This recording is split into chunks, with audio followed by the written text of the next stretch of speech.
and when he did come on, selfish. He's got to square it. I'm sorry, Mo Salah, you've got to square that there. That was Troy Deeney as he watched Salah go alone instead of giving Wirtz a tap-in. Gabby Agbonlahor said he could see rage behind Salah's eyes when he came on. Add to that, a lack of work rate, and has it become a bit toxic? Simon Jordan reckons it looks a whole lot worse this season while Liverpool aren't winning as much. Now, ultimately, it's being exacerbated because not only is he not scoring goals, not only is he looking out of sorts, he also is now not tracking back in the same way that he wasn't before. We'll see if Salah's been totally benched when Liverpool face Brentford live on talkSPORT on Saturday night. Now, after the La Liga U-turn, Serie A's plans for Milan to play Como in Australia is reportedly on the rocks as UEFA tries to block it. Italian journalist Daniele Fisichella says it's also angered supporters. The Milan fans are not happy because it's very likely that Milan are going to be in the title race come February, and such a long trip. Now, how about this from England's white ball captain? That series against South Africa, I don't even think we got a training session in together, which is a bit of a shambles before going into the first ODI. But yeah, we haven't really had that time as a group. Harry Brook being brutally honest there about the scheduling. At least they've just won the T20 series against New Zealand, although that's only because the third match was rained off this morning. The ODIs start this weekend live on talkSPORT. And with more Americans getting into English football these days, Spurs have pushed the boat out even further. They've hired a former US Navy officer as a non-executive director on the board. talkSPORT News. A paratrooper known as Soldier F has been found not guilty of 2 Bloody Sunday murders, and 3 men have been arrested in London on suspicion of assisting Russia's intelligence service. More from the news team at past. talkSPORT weather with QuickFit. Whatever the weather, our range of services is longer than the queue at the Chippy on a Friday night. Tyres, MOTs, brakes and more. Book today at quickfit.com. Persistent rain slowly clearing to the North Sea coast. Still scattered, heavy and blustery showers. A windy day for many of us.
This is Paul Hawksbee and Charlie Baker with you through until 4 here on talkSPORT. Where this afternoon, Charlie, please tell us what's coming up. Coming up over the next 3 hours, former Forest midfielder Henry Lansbury ahead of Sean Dyche's first game in charge.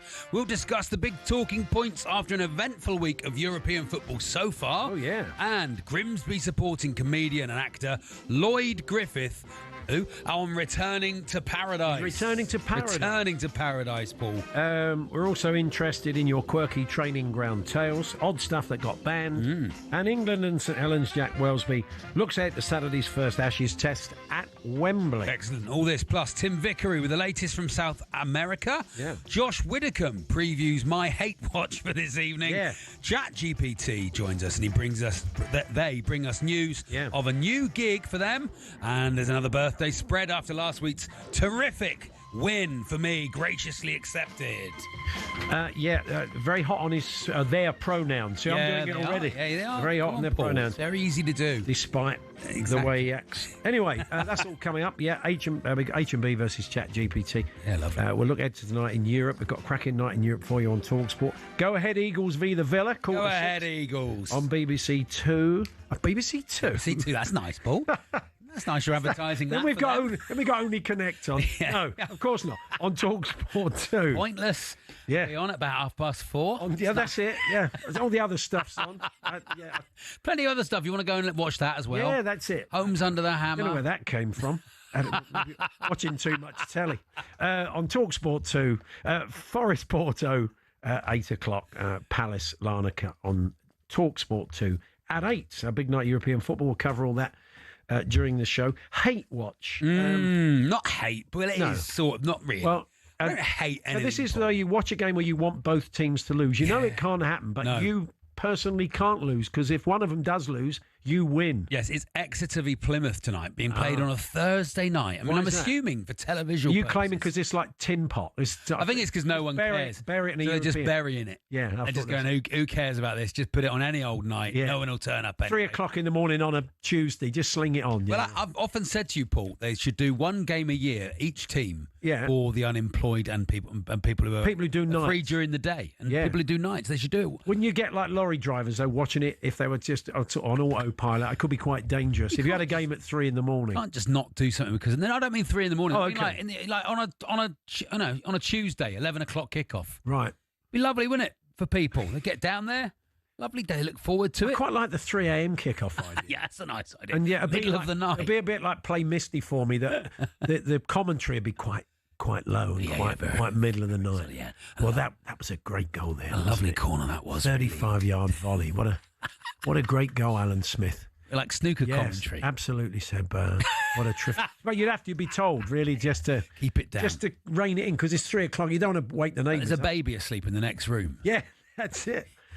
So hate watch. Hate watch tonight. It's time to tell us your particular hate watch, which is the one which is your game really, which is your hate watch where you can't lose. One of the teams can lose. What's awful is both Exeter and Plymouth are in League One. So they're like miles away from us. We're not even anywhere near playing. Although, Charlie, a fine win for you at the week. Midweek. Midweek, 3-0 Tuesday night. Hammered tiny little Chippenham town. So for us, we've got Dorking. Isn't that just bullying? Isn't a team like, no, that's just football. Isn't a team like Torquay playing Chippenham Town bullying, really? Tell the league that. Oh, okay. Tell the league to put us back in League Two, just Paul. Bullies. Just bullies. 3 up, 3 down. That's what we need. We'll be happy. So Sean Dyche, clearly, I mean, you look at the pictures of training and you listen to his press conferences. Yeah. How much is that man delighted to be back in football? He cannot stop smiling, can he? And at that particular club, where he's grown up, basically. Yeah, that's right, where he started his career. It's but you can tell, and I've seen some pictures of training, and he's clearly loving the training as well. It seems the players are. And it's fed into a couple of our little sort of cool topics to get you going on, apart from the hate watch today. There was he said, a little training ground thing he got them doing, piggyback races. Oh, yeah. And the Times tell us today, although Dyche admitted there were initial problems with language barriers. And he went on to explain it. It didn't go down quite as well as I thought it would, because you shout mount, and a few of the players were thinking, what does that mean? I mean, I dread to think. What shout it means. Mount to get... Yeah. So that's the... I don't know if that's because one or two of the defenders are playing like Peggy, but I think that's where you jump on their back. So that's it, and then you do and then a race. Races, yeah. But piggybacking isn't a particularly British thing, is it, Paul? But I mean, you have piggybacking in France. I mean, honestly, there's a lot of kind of franglais, so I wouldn't be at all surprised if you call a piggyback in France, le piggyback, le bac de piggy. Yeah, well, possibly something like that. Le bac de porc. So, but for those players that didn't know, it did take a bit of explaining if you know what honestly, I can't believe I'm saying that.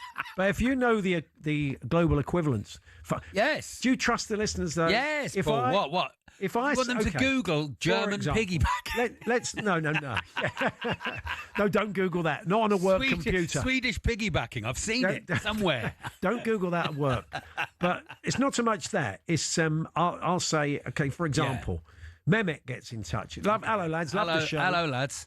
In Turkish, the word for piggyback is, and then I'll go on and say the most appalling possible swear word. We'll have to check it out. All of our Turkish listeners. That's what the producers are for. That's what they're sitting in there for. He's not paid to sit there and check out Turkish swearing. Not Sean, but one of the other 25 people in there just sitting around. We're covered. They can do our assistant producer covers us on the Greek front. So if you're trying to catch us out on the Greek front, you've got no chance. Because she knows Greek for piggybacking. She knows all the Greek swearing. Someone says Mount. That was her degree. Greek Mount swearing. Le Jambon. I don't think that's it. No, I don't think it is. The ham mount. Another euphemism. Yeah. We don't want it. Thank you very much. Don't Google that either. So anyway, so we're interested in some sort of quirky training ground games. Maybe you try that. Maybe you're a coach on a Sunday morning. Yeah. You want to spice up training, or you played under a coach and you wanted to spice up training. I'm quite interested in disastrous piggybacks as well, Paul, because I'm assuming it's on a stag do or at a wedding or Steve Morrow's on line 3. You know the Steve Morrow story? Did he get injured celebrating a goal? Did he? He was after Arsenal won the League Cup, I believe it was. I think Tony Adams. I've got to get my story up. Such a long time ago. Did Tony jump on his back or did he jump on Tony's back? I think one of the two, Tony jumped on his back. He went over, busted his arm. Oh, great. And was out for ages. That's exactly the sort of story we want. Yeah. Piggyback disaster. Piggyback fails. Okay, let us know those. Talksport.com. We're throwing a lot at you. Talksport.com. Too much, Paul, isn't it? Too much.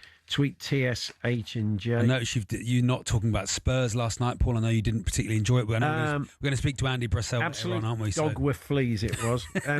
Honestly, it should have been like a sort of lunchtime in an East London pub or something.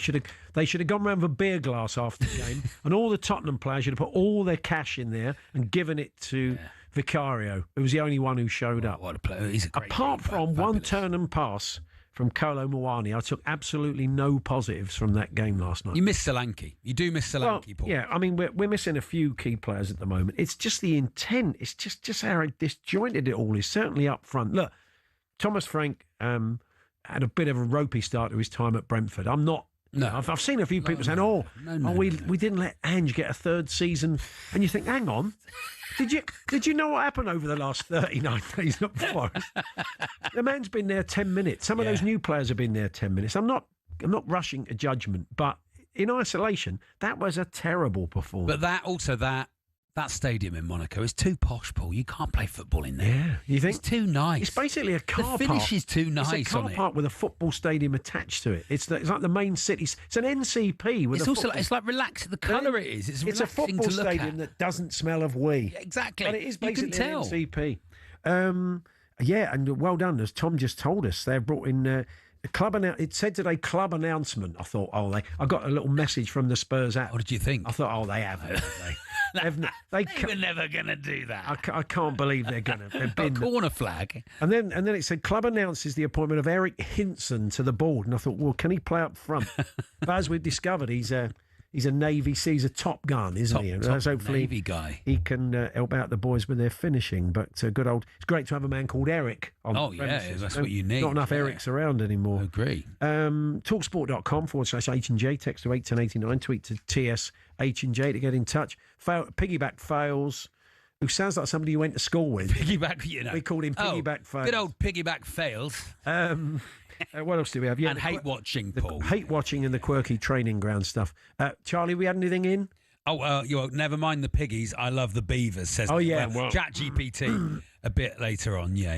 Exactly. He's got a new gig. He'll tell you about that later. He's full of himself. He is. Aaron's been in touch. Afternoon, gents. Strangely enough, my old coach at Alloa Athletic used to blindfold us to improve our senses. Right. But he thinks it was just to laugh at them in training. Okay. Well, I'd rather Thomas Frank wasn't doing that with our strikers currently. I'm glad he did it to Minamino last night. Well, he was.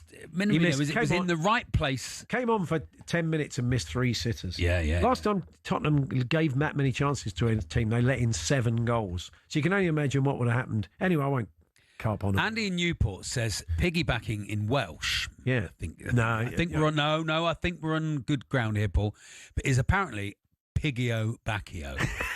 Do you believe that? The boy Piggio Bacchio. I don't believe it. Harry tried to sign him. Harry tried to sign him. Kev went and had a look at him. Piggio Bacchio.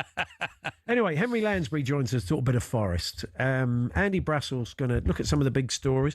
We had good performance, didn't we, from... my brain has gone completely. For who, Paul? It'll come back to me. It'll come back to me. Good stuff. Good stuff. Yes, Andy Brassell's going to guide us around Europe. And Josh Widdicombe kicks us off, though, to talk about your hate. Exactly. Your hate. Plymouth, Exeter v Plymouth tonight, Paul. Should be exciting. Yeah. Should be exciting for them, not for me. So we'll do that. It's Paul Hawksbee and Charlie Baker here on talkSPORT with our very good friends at Tool Station. Next stop, Tool Station.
So, yeah, Charlie was just asking you about your hate watches, those games of football that you tune into, wanting both teams to lose, and even if one of them wins, the other one's lost, so it's happy days. Very good, yeah. So tonight, is it Exeter, Plymouth? Exeter, Plymouth tonight. Yeah. So. I think somebody's going to be on stage during the game. He's going to be in Croydon, which I don't know what's worse, being in Croydon or watching Exeter. Alienate Croydon. Half the Palace fan base you've just lost there. Josh Widdicombe joins us. Hello, Josh. Hello, Josh. That's a shame, Charlie. Well, you're the one playing there tonight, so you have to say that. Yeah, tomorrow. No, I am looking forward to Croydon. I think it'll probably be. I'm hoping it'll be a better evening than Plymouth v Exeter. Otherwise, my fans are going to be sorely disappointed, Charlie. Charlie has decided this is his hate watch this evening. So, but, well, Charlie's a man full of hate. There's no love there. I think hate watch is a bit strong, but I do not like both teams. If I could choose, I'd have Plymouth win. Would you? I would. Wow. Yeah. Yeah, I'd have Exeter go out of business. Oh, that's harsh. You shouldn't wish that on any club, should you? I wouldn't wish that on anyone. All right, not out of business, but below the level, the southern Premier. What, like having to start again? Having to play v Tiverton and Taunton, that the sort of level you're at? Sort of level we're at. Yeah. Have they sunk so low, Torquay, Josh, that they're not even worth worrying about anymore? Well, I was never. This sounds unfair. Wow. I was never worrying about them in the first place. Wow. Now he's full of hate. Well, no, I'm not full of hate at all. It's worse, Charlie. I'm full of indifference. Yeah. Which is the only thing worse than hate, isn't it? It really is. I like Torquay. I think they're plucky. I think it's a nice place. I think I have literally no problems with Torquay United. No. In the same way, I don't have any feelings towards Scunthorpe or Blackpool. None at all. Now, it's interesting this because you're a Plymouth fan, but you've moved down to Exeter recently, or in the area of Exeter. I'm in the Lion's Den. Yeah. Wow. What's it been like? I mean, after years of living in London, although you're from down there, what are you enjoying most about this new life down that way again? So London is overrated, Paul. Except Croydon, which Croydon is not beautiful little area. Croydon, I see Croydon as out on its own as a rare bastion of kind of liberal brilliance within. No, London is stressful.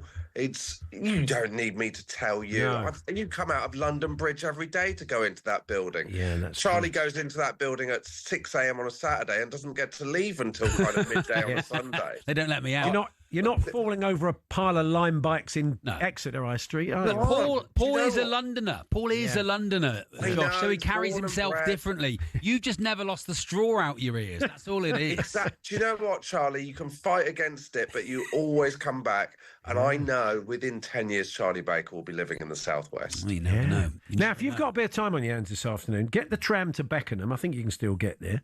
And go to the graveyard, and you can see two famous graves.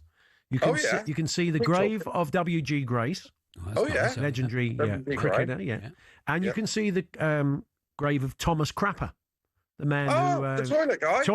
The toilet guy, Thomas Crapper. Wow. Oh, wow. And that is a nice day out. This is absolutely true because Andy and I did a show from near Beckenham once, and we went and paid homage to W.G. Grace. And as we went into the graveyard, they gave us a piece of paper with the famous graves marked, right? Okay. There are two famous graves in there.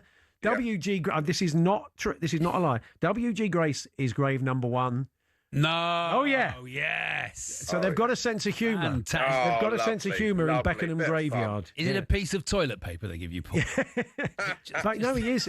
It's grave number 2, Thomas Crapper. It's fantastic. Yeah, go and check it out. Exciting, Tom Cleverley, Josh, are you having him, as they say? Are you Still with us? I think he's doing a pretty good job, isn't he? He seems to. He had a rocky start, rocky start, didn't he? We got off to a rocky start, and we've now hit another little rocky patch. It's difficult because it's too early to tell. We've sacked lots of managers very quickly. I think Tom Cleverley is worth, sticking with for the season. Yeah. It's just a time of kind of readjusting where we are and what we're doing and being mid-table. If we lose tonight, the message boards are getting antsy, Charlie. Right. Are they? It's bubbling up. But the message boards are getting a little spicy. Yeah. But I would say that the message boards are probably the most unimportant thing in Plymouth Argyle, so I wouldn't worry about that too much if I was him. And do you read the message boards out in a Devonshire accent ever, Joe? Oh, what the hell is this going on here? Tom Cleverly, Tom Stupidly, more like. Tom Cleverly would work in a kind of Tom Cobley-like setting as a song, wouldn't it? Yes. Uncle Tom Cleverly and all. Yeah, that would work. It would. It's very much a Dickens sort of name as well, isn't it? Yeah. Tom Cleverly. Yeah, Tom Cleverly. Yeah, it's a bit Shakespeare, isn't it? Really. Do you know? When he joined, I read his Wikipedia, and one of his main achievements as a player, obviously he played for Man U and Everton very well, is he was in that Great Britain team that was awful at the 2012 London Olympics. The one instead of David Beckham, perhaps. Yeah, I don't know if he was... possibly instead of David. But I presume because you had to have lots of young players, so he was a young player in those days, wasn't he? Wow, So maybe you could rewrite Uncle Tom Cobley, but with the players that represented Great Britain in their 3 defeats at the London 2012 I tell you what, Josh, no wonder you're a pointless champion. Knowing facts like that. Would be a great round on Pointless. Name the GB football. I don't think I could name any. I know Stuart Pearce was the manager. He was the manager. Yes, Stuart was the manager. Yes. So I wonder why Josh was being so nice about Torquay. He's still got a play there on the 10th of November. He's there. On his princess on his tour. It's not because of that. I just think everyone. Devon is one big place. The southwest of England shouldn't be turning on itself. Okay, that's true. Okay, all right. Apart from Exeter versus Plymouth. Apart from tonight. You're back, trying to build up some drama. You're back doing the last leg with Alex at the moment, and nice. Is he? He must Adam. be. Adam. Yeah, but I mention Alex because he's a gooner, and he must be quite chipper at the moment about the way things are going. He's cocky, yeah. Yes, I think. Man City are going to win the league, so he can be as chipper as he wants. But I think I agree with you. Oh wow! Yeah. Of course they will. You're that confident. I'm not so sure. I think they've got a great squad. I've made two predictions this season, and the first one was, when Liverpool won all those games at the start, and everyone was like, and I bet you guys were doing this, was like, oh well, imagine how good they are when they start playing well and they add. Isaac and stuff. Yeah. And I said, the moment Liverpool lose a game, they're going to absolutely collapse. And it happened. And then yesterday, I said, I think tonight Liverpool will win 4-0. And they won 5-1. Yeah. It's not so quite, you've got to give me that as well. No, it's not quite the same, is it? It is the same. Bookies aren't paying out on 4-0 for 5-1. You can catch Josh's talk, not quite Nostradamus. nearly Nostradamus. Man City are bound to win the league. And we all know it. What's exciting, though, Josh, is that the Arsenal fans will think they're going to win the league till about February, March. And then there's going to be a massive crash. I think this is the year, from my point of view, sadly, Charlie. So everything's in place. Barring, even with injuries now, I think they can cover their backs. Paul is desperately trying to tempt fate. Yeah, I am. Desperately trying to I'm stop it happening. I'm crossing everything. So, Josh, Portsmouth, 2 nights in... I like you in Portsmouth, 2 nights in Portsmouth. Wow. Well, what about that? Yeah. Where am I? Croydon, Portsmouth. Halifax the following weekend. I don't know where all over the place. The whole country at all times. Yeah. Fantastic. Just, if a place exists and it's in Britain, it's got a theatre, I'm probably going there. I've seen the show. I saw the show early on because I supported Josh, and it was exceptional. His best ever work, I would say. Oh, really properly, and very, very funny. Coming from a Torquay fan. Exactly. Cheers, Josh. All Thanks, Josh. Thanks a lot. Thank you for having me. Always a pleasure. There we are, Josh Widdicombe now. And, you can go and catch him on tour right around the country, including Torquay. Yeah. So, however you watch telly... Oh, yes, Paul. It's just you now. You learnt in the last 20 minutes that obviously I do, and it's very much on my mind. You can now watch talkSPORT from Samsung and LG TVs to Fire TV, Chromecast and Apple TV. Lovely. Or just grab the app on Android TV or Google TV. You get the idea? Yep. TV. We're even on Prime, or video in this case. talkSPORT live on your screen as well as your speakers. Henry Lansbury is going to join us for a chat a little bit later on, former Forest midfielder. Sean Dyche, first game in charge tonight. You're telling us tales of quirky training ground ideas and failed piggybacks. And we'll also have a chat with Andy Brassell next. What have we learned from the European week so far. Some sort of statement performances by teams and players, some better than others. Anyway, that's all to come, but we'll get the news headlines for you next.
Didi Hamann hopes we've seen a turning point for Florian Wirtz at Liverpool. The German finally got an assist in their 5-1 Champions League win in Frankfurt, but Hamann says Wirtz must now do it domestically. The games in the Champions League are not as frantic and quickly and physical as it is in the Premier League. He's got to show that form in the Premier League as well. He hasn't done it so far, he showed glimpses. Meanwhile, Gabby Agbonlahor says Salah will be fuming at starting on the bench last night. If I'm reading Mo Salah's face, I'm reading someone that's saying in his head, how dare you, after all I've done for this football club, how dare you put me on the bench? Elsewhere, Spurs have a new non-executive director. Eric Hinson is a former US Navy officer and pilot. He becomes the 5th member of what Tottenham have called a refreshed and modernised board. And we're hearing reports that UEFA President Alexander Shevrin is putting pressure on the Italian FA to cancel a planned overseas game. AC Milan versus Como is due to happen in Australia in February. Italian journalist Daniela Fisichella says a final call could all come down to cash that the Western Australia government is investing. 12 million euros to organize the game. The funds are going to be split pretty much equally between the two clubs, Milan and Como. And there's more at talkSPORT.com.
lot of goals in the Champions League last night in the league phase, and plenty this evening as well. Chelsea 2, Ajax 0. Moises Caicedo with a second. Christensen, can he get the shot away in the area? Oh. He can!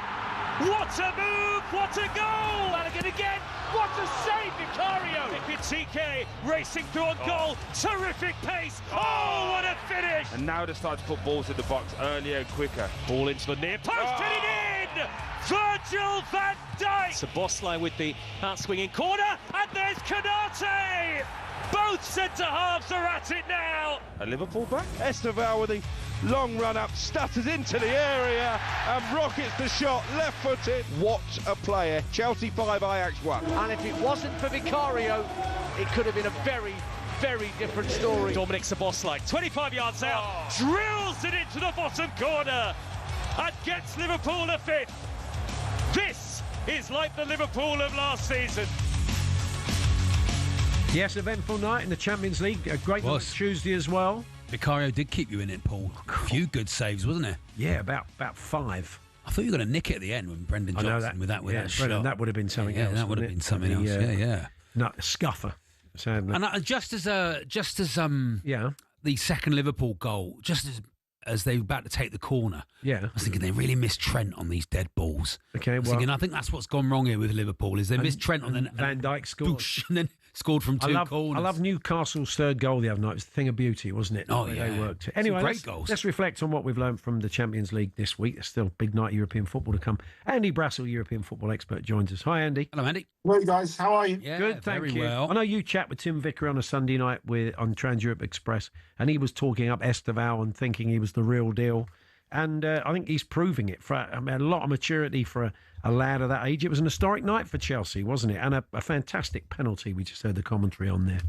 It was quite interesting how you had one setting a mark of being the youngest scorer in the Champions League for Chelsea, and then being beaten, the same record being beaten twice in the same night.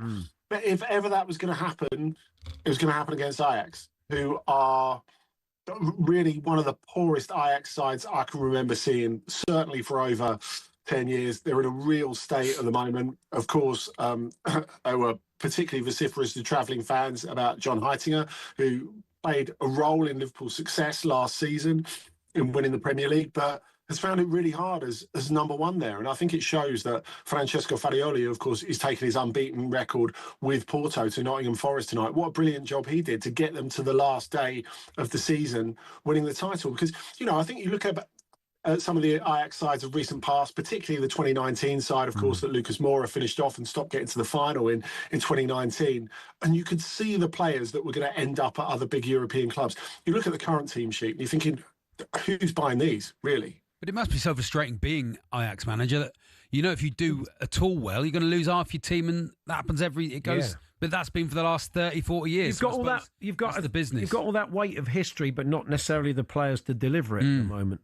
Yeah, I mean, I guess that's certainly the case at the moment. I mean, you look at the two teams that have got no points, like 0 points after these first 3 rounds of the Champions League, two multiple previous winners in Ajax and Benfica, which on one hand tells you how much European football has changed in the last 30, 40 years and how much financially the picture of the European game is different. But Charlie, going back to what you were saying about losing players, I mean, the one thing, if you're Heitinga at the moment, you've got no players to lose. Like I said, no one would want any of those, and that really tells you that it's not entirely his fault. That it's about a failure from the club in terms of using the money they got from that Champions League run and selling De Ligt and De Jong.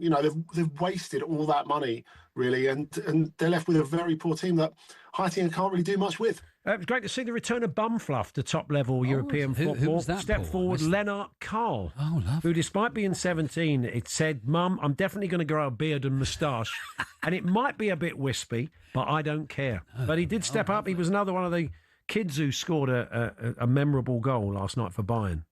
You say the return of Bumfluff. I mean, did it ever go away? Well, I don't know. Whatever happened to Bumfluff is an Arthur Smith line. I don't know. I mean, maybe it did. I don't know. Maybe we haven't got time really to dwell on that. Tell us a bit more about Lennart Karl. Yeah, I mean, look, it's an amazing story. Of course, his first Champions League start, 17 years old. and he was fantastic. The goal he scored, the confidence to take it into that central position, and then the finish from the edge of the box was absolutely brilliant. And I think when you look at Bayern's history of producing players, it's funny, we don't really often align Bayern with an Ajax or a Barcelona, but we should. You look at the amount of players they produce, it's extraordinary. And Carl, if you go back a couple of months, he was miles off the first team, absolutely miles. You know, they respected him, they knew he had talent to maybe make it at some point. I think they probably would have loaned him out this season. But he had Paul Vanna, one of the other great hopes, going to PSV. And that and a few departures, really, and a few injuries, really gave him a bit of room to impress in pre-season. He did that really well. He took his opportunity with both hands, and he certainly took his opportunity with both hands last night. Because I think if you look at the big teams who've got big results in the Champions League, particularly last night, of course, you think of Arsenal beating Atletico because Atletico are a sort of Champions League perennial. Club Brugge are tough to knock over. You think of what they did to Rangers in the qualifiers, and then they beat Monaco 4-1 in the first game. And they go and they are absolutely smashed at Bayern last night. And that doesn't really happen to Club Brugge that often. So it just shows you how good Bayern are at the moment. You're a seasoned Ballon d'Or watcher, Andy. Harry Kane, is it coming too late in his career for that? Is he a sexy enough footballer for it? Look, if he wins the Champions League, all bets are off, Charlie. That's what I'm saying, because I think it's a weird thing to say, and we said it on Monday's show, didn't we, Paul? But like when he's got to 400 club goals in the last week, and I'm going to ban people talking about Harry Kane numbers because the numbers are disgusting. They're X-rated, but also they don't really describe how good Harry Kane has been for Bayern on and off the field. He's been fantastic, and you know what? If he turns up to the World Cup in this sort of form next summer, fit and in form, it's great news for England. As 50-year-old Jamie Curran was described by his new club, Kings Park Rangers, he's a man who absolutely stinks of goal. He is. It's a beautiful turn of phrase. That's lovely, isn't it? Yeah. Let's talk about Jude Bellingham. A good performance last night and a goal apparently against Juve. Yeah, that's right. The goal itself was a bit of a formality. It was a bit of magic from Vinicius Junior. His shot hit the post and Jude was there to tap it in. And I think the fact that he was there to tap it in is quite important because it shows he's in an advanced position. And when you saw the game that he played against Getafe at the weekend again, which we spoke about on Monday, they've got to find a sort of balance in midfield. And Xabi Alonso's still figuring out what his best team is, the formation he wants them to play. But really, they're coming around to the idea that whatever happens, even post-Mbappe, they want Bellingham in an advanced position. It worked at Getafe at the weekend, and it really worked particularly in the second half yesterday, because you're wondering where exactly do you put Bellingham? Well, I remember speaking to Xabi Alonso about this before when he was Leverkusen coach, and he said to me, look, people obsess over tactics, but the reality is the tactics are a framework, and then I trust the players, my players, I trust them to go out there and interpret the role as they see fit. And you can really see that with Jude Bellingham at the moment, because you saw him popping up almost as a second striker yesterday. He pops up on the right wing, he pops up on the left wing. And really, Juventus, who defended brilliantly and were really well organised, which is not always the hallmark of an Igor Tudor team, they didn't really know where to pick him up, and they didn't know who to pick him up with. And that really, despite the fact that the goal looks easy, he's building up to that by the way that he's taking up so many different positions, and in the end, there's no one marking him. Do you want to ask you finally about Mo Salah? I mean, feared throughout Europe for his goal-scoring prowess, but not happening for him so far. Bench last night, wasn't really at it when he came on. I mean, what are you making as somebody who's seen an awful lot of him in Europe, Andy? Well, look, I think with Mo Salah, it's difficult, of course, because the Liverpool team has changed so much around him. And you could argue with Liverpool, and it's a discussion that everyone's had on talkSPORT, they've changed too much too quickly. And I have sympathy for that point of view. And I have sympathy for Mo Salah when it was his team, to how things are changing there. But ultimately, some of the changes they've made are to benefit Mo Salah. When you re-sign him to that new contract, you're working out not just how can we make the most of him next year, but how can we really give him longevity? How can we prolong what he does well? And I think, actually, the best news from last night, never mind him coming on and not really doing that much, it doesn't really matter because they won comfortably anyway. And they were in a great position anyway. I think the best news for Mo Salah to come out of last night is the performance of Florian Wirtz, because Wirtz has found it hard to settle. He had a team that was built around him before. That's not the case. And whether you think number 10s work in English football is a different discussion, which would last a lot longer. But I think with Wirtz playing well, if Wirtz is playing well, that takes a lot of the creative load off Mo Salah. And all he has to do from that point is score goals. And that really simplifies the equation for him. So if Wirtz is playing well, then Salah is on the way to becoming the player that we all know he is. Excellent. Andy, we're out of time. I'll catch up with you next Thanks, Monday, Andy. if not before. Thanks Thank you, very guys.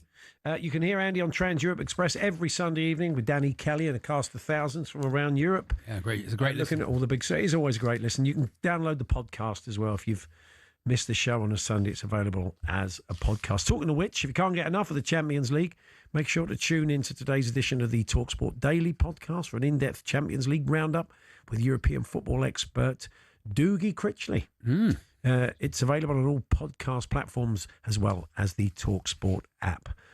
Henry Lansbury joins us for a chat next, formerly of Forest and Arsenal, of course. But we're going to focus on Forest. John Dyche's first game tonight against Porto, live on talkSPORT from 8 o'clock. And we'll get Henry's take on what he's seeing at his old club. And that's coming up in a few moments' time. We're here with Toolstation. Gear up for those darker nights with electrical and lighting offers. Next stop. Not lightning offers. They might be lightning offers. There might be, Paul. Lighting offers. Next stop, Toolstation.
Postecoglou has seen his owner walk out of the game and his team fold in the second half. When you're down looking up, everything seems different. You know, and we've got to make sure that we take away that feeling. He plays a very similar game to Nuno. And now there's only one question.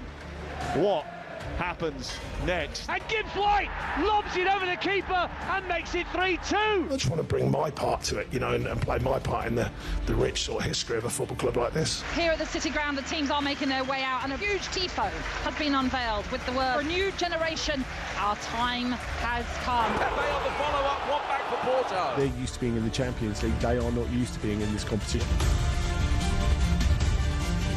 Yeah, tough start for Sean Dyche. I think they haven't lost a game yet, Porto, in the league stage. I know it's early days, but won't be easy, but should be a cracking atmosphere really good tonight.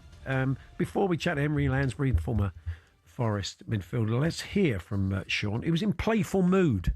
You can tell how much he's pleased to be back and how much he's enjoying it and how excited he is. He even had time for an impression. Here we go. The bit that I like is when you win. Make no mistake, I want Nottingham Forest, I want this match to be winning football matches way beyond my time. You know, I want the club to win. That's the main thing. This badge is bigger than any manager, that's for sure. It's bigger than, well, there's one manager that's probably as big as the badge. We all know who that was. Big say, hey, young ginger, well done. But there's not many, you know, only him, I would say. Yeah. I don't think you could call your players young ginger anymore. I would imagine. That was that Brian would have been cancelled for quite a few things he called the players in the past. You meet any Forest player, they all do a Clough impression. Yeah, every single one of them. Yeah, they've all got, but it's interesting to hear. Got great stories. Everyone does a Sean Dyche, don't they, Paul? So it's interesting to hear Sean Dyche do an impression of someone else. Yeah, but still sound like Sean Dyche. yeah. Anyway, let's have a chat with Henry Lansbury. Hi, Henry. Hi, guys. You all right? Yeah, good, thanks. Thank you. Yeah, I just think you can sense his excitement and how pleased he is to be back. And it seems from the pictures we've seen of training, he's getting a good atmosphere there. Because I don't doubt for a minute he's got a really good squad of players. He definitely has. And I think he'd be relishing to, he's probably been biting it a bit to get back in. But like I say, I've worked with Dyche before in the past and I loved working with him. So from my experience, I know he's going to bring good things to that club. What is it about him then as a coach? What does he bring to the table, Henry? I think it's just his whole manager. He's obviously played the game, he gets it, and he strictly wants to win games. And that's what the boys want to do. And when you've got someone like that that's not too over the top inside of like the other side of it, just wants to win games and get his point across, I think you enjoy that more as a footballer. Yeah, I mean, did he make training fun? I mean, he's got the boys doing piggyback and stuff. Did he have a bit of a laugh in training? Yeah, definitely. So I think obviously for now they're just trying to lift that team spirit again. Obviously they've been down in the dumps for a while, haven't won a few games, and I think anything he can do to give them boys a lift, because it's a good team. We saw it last year, and obviously the appointment this year didn't go to plan, but I think he's quite similar to Nuno, so I think he'll get the best out of him. I was connecting Chris Wood to West Ham in the new year for the January transfer window. But you think that's off? But now I think that'll be off now. I think he'll be right up Sean Dyche Street. I mean, we don't know what's going on in people's lives, but Morgan Gibbs-White has looked pretty frustrated recently. He's a very key player for them. He looks like a man who wishes he'd gone to Spurs in the summer. That's so far, but I think that's one of the things that Sean Dyche is going to want to turn around and get him back on side, because he's so key to the way they play. Definitely. He's been probably, for me, their standout player, and everything goes through him. And if Dyche, it looks like he's put the shackles back on himself this season. Just let him get off, let him be free again. Maybe under Andrew, it was a different tactical side of it that you wanted him to play.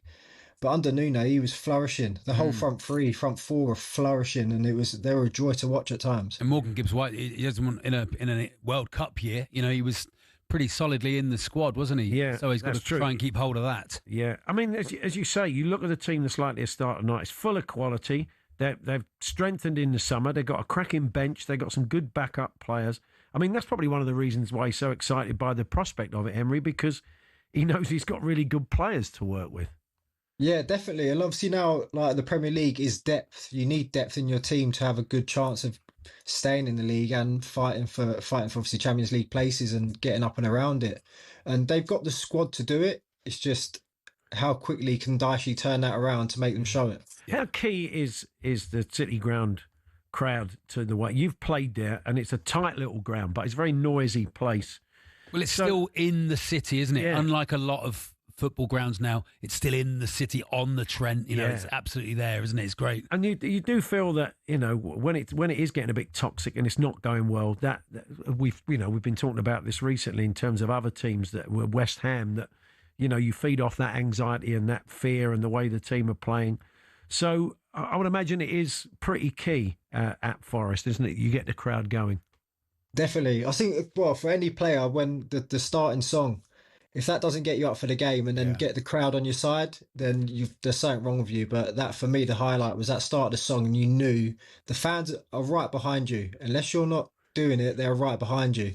But like I say, it can get toxic at times, but you just got to turn the fans back into showing you actually care for the badge. Yeah, they've got some catching up to do, but there is, I mean, in terms of the league, there's still plenty of time, isn't there? I mean, they've got Bournemouth at the weekend, and then I think Man United, and then I think Leeds. I think right. That's their next run of games. That's the next run of games. Yeah. So it's, look, they're bottom three, but you know, you don't really start looking at the table until the clocks go back. Although that is on Sunday.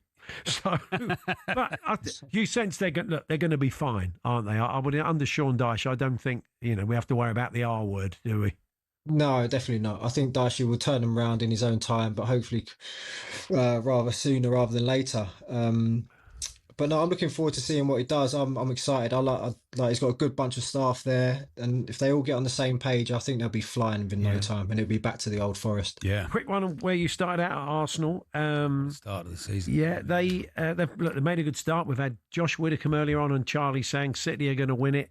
Arsenal will blow up. As a Tottenham fan, I'm not so sure. I'm starting to dread it. I look at the quality of that squad and the way they're playing, and this could be the year, I'm afraid to say, from my point of view, Henry. Do you know what? I really hope it is the year, because you don't see the likes of Liverpool and City slipping up. Obviously, City always have that normal good spell through Christmas, and then come in the back end, they start to fly. So if Arsenal could just carry on what they're doing, ticking away, obviously, I think the 1-0 win at the weekend against Fulham was massive for them. Yeah. Because I think probably last couple of years they might have drew that and even lost it. But now it seems like, he's got the steal, and fingers crossed it is the year. Nice one, Henry. All the best. Thanks, Henry. Enjoy the game tonight. Thanks very much. Cheers. Henry Lansbury there, the former Nottingham Forest and Arsenal midfielder. Yeah. And we bring that game live. We'll kick off, though, first. talkSPORT 2, 5:45, Go Ahead Eagles versus Villa. Then that Forest Porto game on talkSPORT. And over on talkSPORT 2 at 8 o'clock, Palace take on AK Larnaca in the Conference League. And, of course, the place to be is the Sports Bar at 10 o'clock to have your say on all of tonight's football. Yeah, very good. So, HMB versus ChatGPT. We'll put our predictive skills to the test, myself and Charlie, against the cleverest. I mean, you can't call him a person. No, it's the technology that knows everything. They are the internet. They are the internet, and we're going to take them on. We're going to check in with Gareth A. Davis and Adam Smith, head of Parker Wardley, at the weekend. They're at the press conference today. Jack Welsby joins us of Saints and England. They've announced the squad for the first Ashes test at the weekend at Wembley in the World of Rugby League. And, of course, Jack is very much in that as one of the co-captains. We're having a chat with him later. And a birthday spread for you in the final hour. That's all to come.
Yes, ChatGPT takes us on very shortly after Tom Clayton with the sports headlines.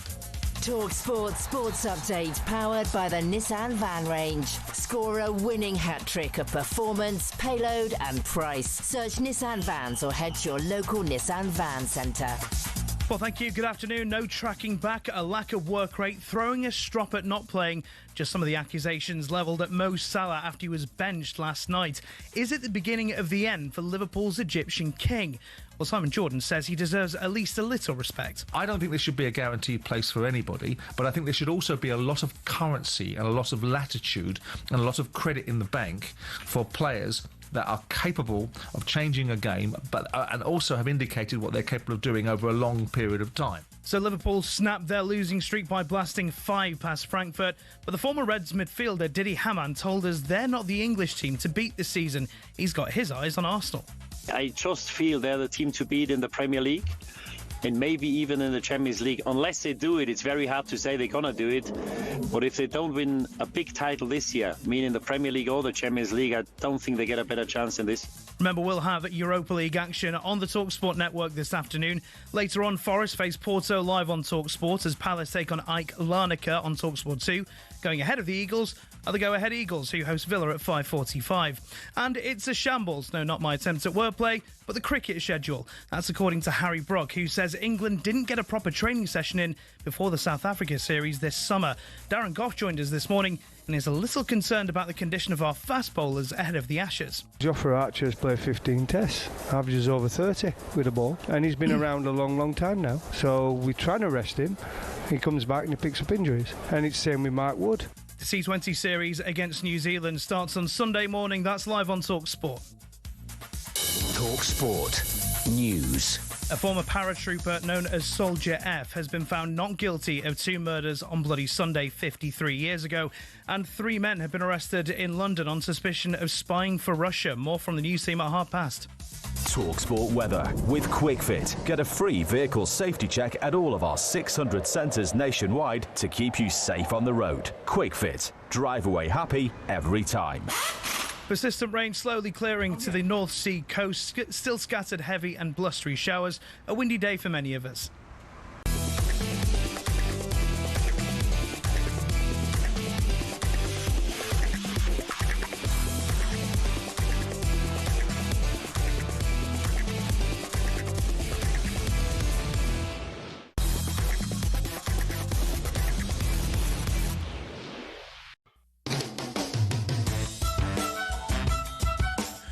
Good afternoon, Paul Hawksbee and Charlie Baker here on talkSPORT. We're in the second hour. Jack Welsby of St Helens and England joins us for a chat. England's Rugby League team are in action against Australia. It's the first Ashes test at Wembley. I'm going along and very much looking forward to it. Very nice. And, they announced the squad for the first test a little bit earlier on, and we'll be chatting to Jack about that. Mark Phillips, former Millwall Brentford Dons defender, will be popping in. He's the neurodivergent footballer who's doing his best to help. He got an ADHD diagnosis late in life. Yeah. He talked openly about how it sort of fed he feels into his football career and life after the diagnosis, and he wants to help others there. It seems the PFA did a big survey, and it seems there is a kind of feeling that an awful lot of players, quite a high percentage of players, have got sort of neurodivergent. So anyway, a lot of people, Paul, have, I think. So certainly, yeah. But when Tom came in, not diagnosed, but we're pretty sure, Paul. Yes, you know. yeah, exactly. We heard Craig David doing a little bit of commercial work here on the station, and we thought it'd be great to get him in as a guest. So we were all saying the trouble is when you phone his agent, it's always the same, isn't it? Well, what days could he do? Well, Monday, I think he's meeting a girl. He's got a meeting Monday. Tuesday, I think they're going for a drink. Wednesday, they're making love, so he won't be in Wednesday. And on Thursday. Thursday and Friday and Saturday. So it really just leaves Sunday, and that's predominantly his chilling day. We leave him be on a Sunday. So I'll ask him, but it's not looking good. Unless he's busy all week. Prepared to ease off the lovemaking on a Thursday or a Friday and could possibly come in just for an hour in the morning. See if he's got a window. Before the lovemaking gets underway. Anyway, that's just... We were doing... that's what happened. We were asking about piggybacks, Paul, because of Sean Dyche. Yeah, he's saying that lost in translation. Yeah. So to give a piggyback in French, Paul, is porter se son dos. Is it? And so examples in sentences I've got here. Porter Sassondance. Right. It's your job, by the way. That's all I can say as Sean Dyche. It's your job, by the way. I can't give you a piggyback. You're too heavy, it says here as one of the sentences. Right. Je ne peux pas te porter sur mon dos. Tu es trop lourd. Oh, and you You're do too the heavy. pointing. Yeah. That's a bit, And then- I mean, that's hashtag be kind is the feeling there. Piggyback ride. She gave her brother a piggyback ride. Did she? That's an old rugby song, isn't it? Sure, I've sung that on a coach somewhere. It's to the tune of the Camptown Races. I don't think we should be reading these out, Charlie. I think you're incredibly trusting. You could be saying There we are. anything. And to be carried by piggyback. My father carried me up the hill Did he? by piggyback. This is still the rugby song, isn't it? Well, this is how most of the lads in the rugby get jobs afterwards, because their dads are in there. You haven't got to drink something appalling after you've sung this, have you? In the back of a coach. There we are. So there's your bit of translation of piggyback stuff here for all our French listeners. Okay. There we are. Do you still have piggybacks? You have. Anyway, it's HMB versus ChatGPT. Oh, good news. HMB versus ChatGPT. Here we go then. We take on cutting-edge technology, the knower of all things, the sage, and we try and perform better than they do. ChatGPT, if you ask it to predict football scores, it will, Paul. Yeah. It's not always great at it, but it will. The predictions you're going to hear are real ChatGPT Spot on, yes. predictions. They're the actual ones you get from ChatGPT, the knower of all things. The delivery system we have is slightly budget. We didn't have the money really to get you the kind of fruity voiceover man voice that you hear on ChatGPT if it does sort of vocalise. Ours is a bit sketchier than that, is fair to say. More speak and spell from the 80s. But it's they've got a personality of their own, and they bring us exciting news. Chat. So that's nice. What is this exciting news you've been telling us about? What is it? I am the new host of Strictly Lads. You host Strictly. That's because that's right. They're leaving, aren't they? Tess and Claudia have stepped down today. That's nice. Who's doing it? It is me and Microsoft Windows 98. Oh, that'll be good. Okay. Have you been practicing already? Chat, give us some of your workings out. You are my favorite. You are my favorite. Keep dancing. Keep dancing, yeah. It is nice to see you, see you. Nice. Oh, that's good. He's not having Brucey back. Keep dancing. Yeah. It's great. I am growing a fringe like Claudia. After this, I am going to nick the Traitors gig off. He wants the Traitors as well. Andy Jacobs has got this thing that Tess, when you sometimes go back to when she ushers over the people who've just danced. Oh yeah. She makes this noise, and I've never heard it, but Andy thinks she goes. He maintains she does that. Can you? Ugh. Ugh. Okay, I think that needs work. Yeah. Okay. Okay. Yeah. But you've got to watch the Strictly Curse, though, haven't you? Really, Chat. I have already fallen victim to the Strictly Curse. Oh no! What's happened? I left my partner for Nintendo Switch 2. Oh, traded in for a younger model. It's often the way, isn't it, on the street? Nintendo Switch. It's more fun, isn't it? It's just more fun. Well, it's great news. We can't wait to see you, Mr. Saturday Night. ChatGPT. ChatGPT. Girls are rubbish, Paul. Well, they were last night. I mean, I don't know. Give Vicario a pay rise. Yeah, well, I'm not arguing with that, mate. Yeah, certainly. Sure. I collected a beer glass in the dressing room last night for him. Anyway, should we crack on? Let's bring you the first game. Go Ahead Eagles versus Aston Villa. The way it works is this. We've got to try and predict the scores. Yeah. Every week, we do it on a monthly basis.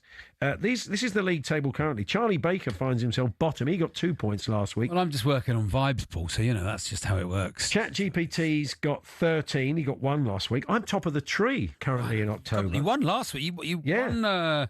what's before October? September. That's not a good start, is it? You won September. Looks like, you're doing well in October. It looks going well so far. So, Go Ahead Eagles versus the Villa this evening. Here we go then. I mean, I saw Villa in the flesh the other day. I think they're back in the saddle now. I don't think they'll have too many issues in tonight's game. I expect them to get the job done, but it's a busy old schedule, and that may play into the final result. I will go ahead Eagles 1, the Villa 2 in this evening's game. Charlie Baker. It's Chat. Sorry, Chat. What say you? Even though Villa are favourites, away games can bring surprises. Go ahead, Eagles have some home advantage and motivation. I predict a 2-1 win for Villa. Same as you. We're agreeing. You just go 2-1s all the time. You're so boring. You go on vibes, Charlie. What do you think? 3-0 to Villa. You've been quite bold at times. Yeah, I love being bold. And it has paid off for you. I'll bet 3-0 to the Villa. Okay. Way that feels a lot now. Sean Dyche's first game. It's Nottingham. Sorry, talkSPORT listeners home in the car. Your go. Nottingham Forest first game. Not Nottingham Forest. They've been around for longer than that. Sean Dyche's first game in charge of Nottingham Forest this evening. And it's a tough assignment, and it's going to take Sean a while, I would think, to get to grips. But there is going to be a sort of new manager bounce. Yeah. I'm not sure it's going to be enough to get them a win because, say, Porto are going quite well. They're a decent side. As they said in our little roundup, they're a side that are used to being in the Champions League. I'll tell you what, I'm going to go for a draw tonight. I'm going to go for it 2-1 to Porto, and everybody down in the dumps. Big Chris Wood scores a Dyche-like goal. I'm going to go 2 each this evening. 2 each, Paul. Okay. Chat. What about you? Dyche is in his first game in charge, and that can inject some freshness. But Porto are in excellent form. I think 2-1 win for Porto. Yeah, you could well be right, Chap. That might be about right. Charlie, what are you going with? The thing is, Sean Dyche is good at locking teams up, isn't he? That's what it feels like. Yeah. So I think he's going to try. I think he's going to play for a draw. He's not had a lot of training. It sounds like in training they've mainly been doing piggyback races. Yeah. So I don't know how much tactical stuff he's had a chance to do. I'm going to say 1-1. Okay, fair enough. 1-1 says Charlie. talkSPORT listening home in the car. Finally, Palace v AK Larnaca in the Conference League this evening, live on Talks. We should point out Forest are live on talkSPORT at 8 and 5:45. Go ahead Eagles Villa on talkSPORT 2. Then on talkSPORT 2, Palace Larnaca. Palace at home. I really don't foresee too many issues here. Probably won't be free scoring. I will go... Now Mateta's buried the hatchet with Wilf. They've made it up. I'm going to go 2-0. 2-0 Palace this evening. That's not bad, yeah. What do you think, Chat? Crystal Palace are strong at home. AK's away record in European competitions is weak. I think 3-1 win for Palace. 3-1 the Palace. I think I'm going to say a few more. I think they're going to want to really go at it at home. 4-1 Palace. 4-1 Palace. Okay, nice. All right. talkSPORT listening home in the car. There we are, this Chat GPT. You've had to go at Spurs. What about Torquay? Torquay in the mud, Charles. The third Chat. I love the Beavers. Yeah, we know you love the Beavers. We knew you. Nice to see you. Yeah. Nice to see you. See you nice. To see you nice. Okay, Chat. Good luck with it, Chat. Good luck with the gig. We look forward to seeing you on Saturday evenings next year. Well, we look forward to Yeah, we will. It's like he's in it's like he's on a coach that's at the light. Yeah, a lot of the catchphrases need work. Anyway, that was HMBB versus Chat GPT. We return to sanity next. We cross to the press conference for Joseph Parker and Fabio Wardley in action this weekend. Gareth A. Davis and commentator Adam Smith are there for talkSPORT. We're here with Tool Station. Whatever the job, whatever the weather. Next stop, Tool Station. Dancing.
happy that he put up his hand. There are a lot of fighters that say they want to fight, but they fight anyone. But they're just saying it, you know? Past this fight is the Alexander Usyk fight, and that's not a massive fight. That is the fight. That is everything. The winner of it will be the next challenger to Usyk. He's a WBA mandatory, I'm WBO, but we're not going to sit around and wait. We want to be busy. Big right hand there from Parker, and down goes McCauley. This is great work from Parker. The legs are completely gone of Wilder. Big Joseph Parker! I think this is a good example of we will fight anyone.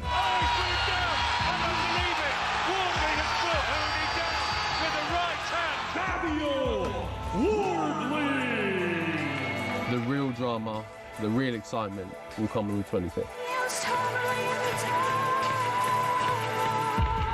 Yes, we bring you heavyweight boxing this weekend on talkSPORT. Joseph Parker, Fabio Wardley face off the WBO interim title live from the O2 Arena. Our top boxing team will keep you right across a busy fight week. Don't forget you can watch along with us on the night of the fight over on the talkSPORT Boxing YouTube channel. So that's Parker Wardley this Saturday from 7:30 on the talkSPORT network, or you can watch live on DAZN. So they've had the press conference today. We're going to cross there now and catch up with Gareth A. Davis and Adam Smith. Good afternoon, guys. Gents. Good afternoon, gentlemen. How are you? Yeah, good, thank you, guys. Good. Yeah. So has it all been quite civilised between the pair? They seem like I take there's no tables being thrown, Gareth. Well, look, I'll go first. No, there haven't been tables thrown, but what we did see from Joseph Parker today was a level of irksomeness that we don't normally see. And David Higgins, his long-term manager, ascribed to that when we had him on the podcast earlier. I'm going to smash you, mate. It's not the kind of thing that Joseph says. And you could see his face twitching because he believes that Fabio Wardley is probably, even though he carries dangers, is a couple of levels below what he's achieved in his career. And that was visible today, Adam. Very visible. Two of the nicest guys in boxing, as well as two of the best heavyweights, of course, who collide on Saturday night. But Gareth's right. There's a steely look about Joseph Parker. He entertained us during COVID with all the music videos, and he's lovely to be around outside of the ring. But there's a bit of a change. There is something very, very serious about this. He knows he's got to get this right to fight Alexander Usyk next and have the big showdown. But yeah, I think he's getting slightly irritated that everyone's talking about Fabio Wardley's power and no one's sort of mentioning his 24 knockouts. And yeah, there was certainly a change in mood today from Joe. Yeah, that's interesting, Adam, isn't it? I mean, maybe there's that thing of, has he served his time, has he paid his dues? It's like 20 fights for Wardley. He's had twice, it's going to be his 40th fight, isn't it, Parker? Maybe that feeling that, you know, he's come through a different route, hasn't he, as a boxer? It's interesting that it irks him. Two very different routes, of course. Good amateur, Joseph Parker won the world title when he was young.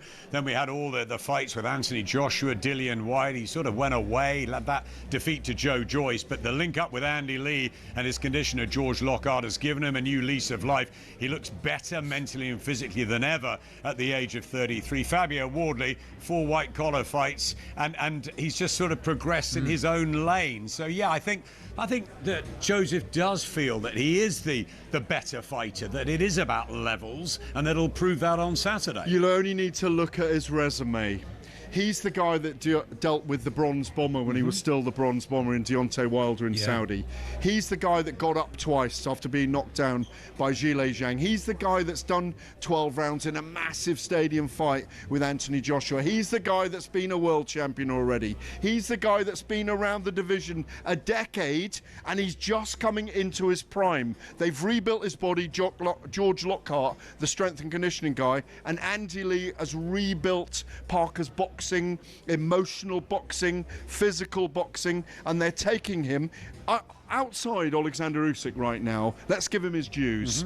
He is, with Tyson Fury still retired, he's the best boxer in the world at heavyweight.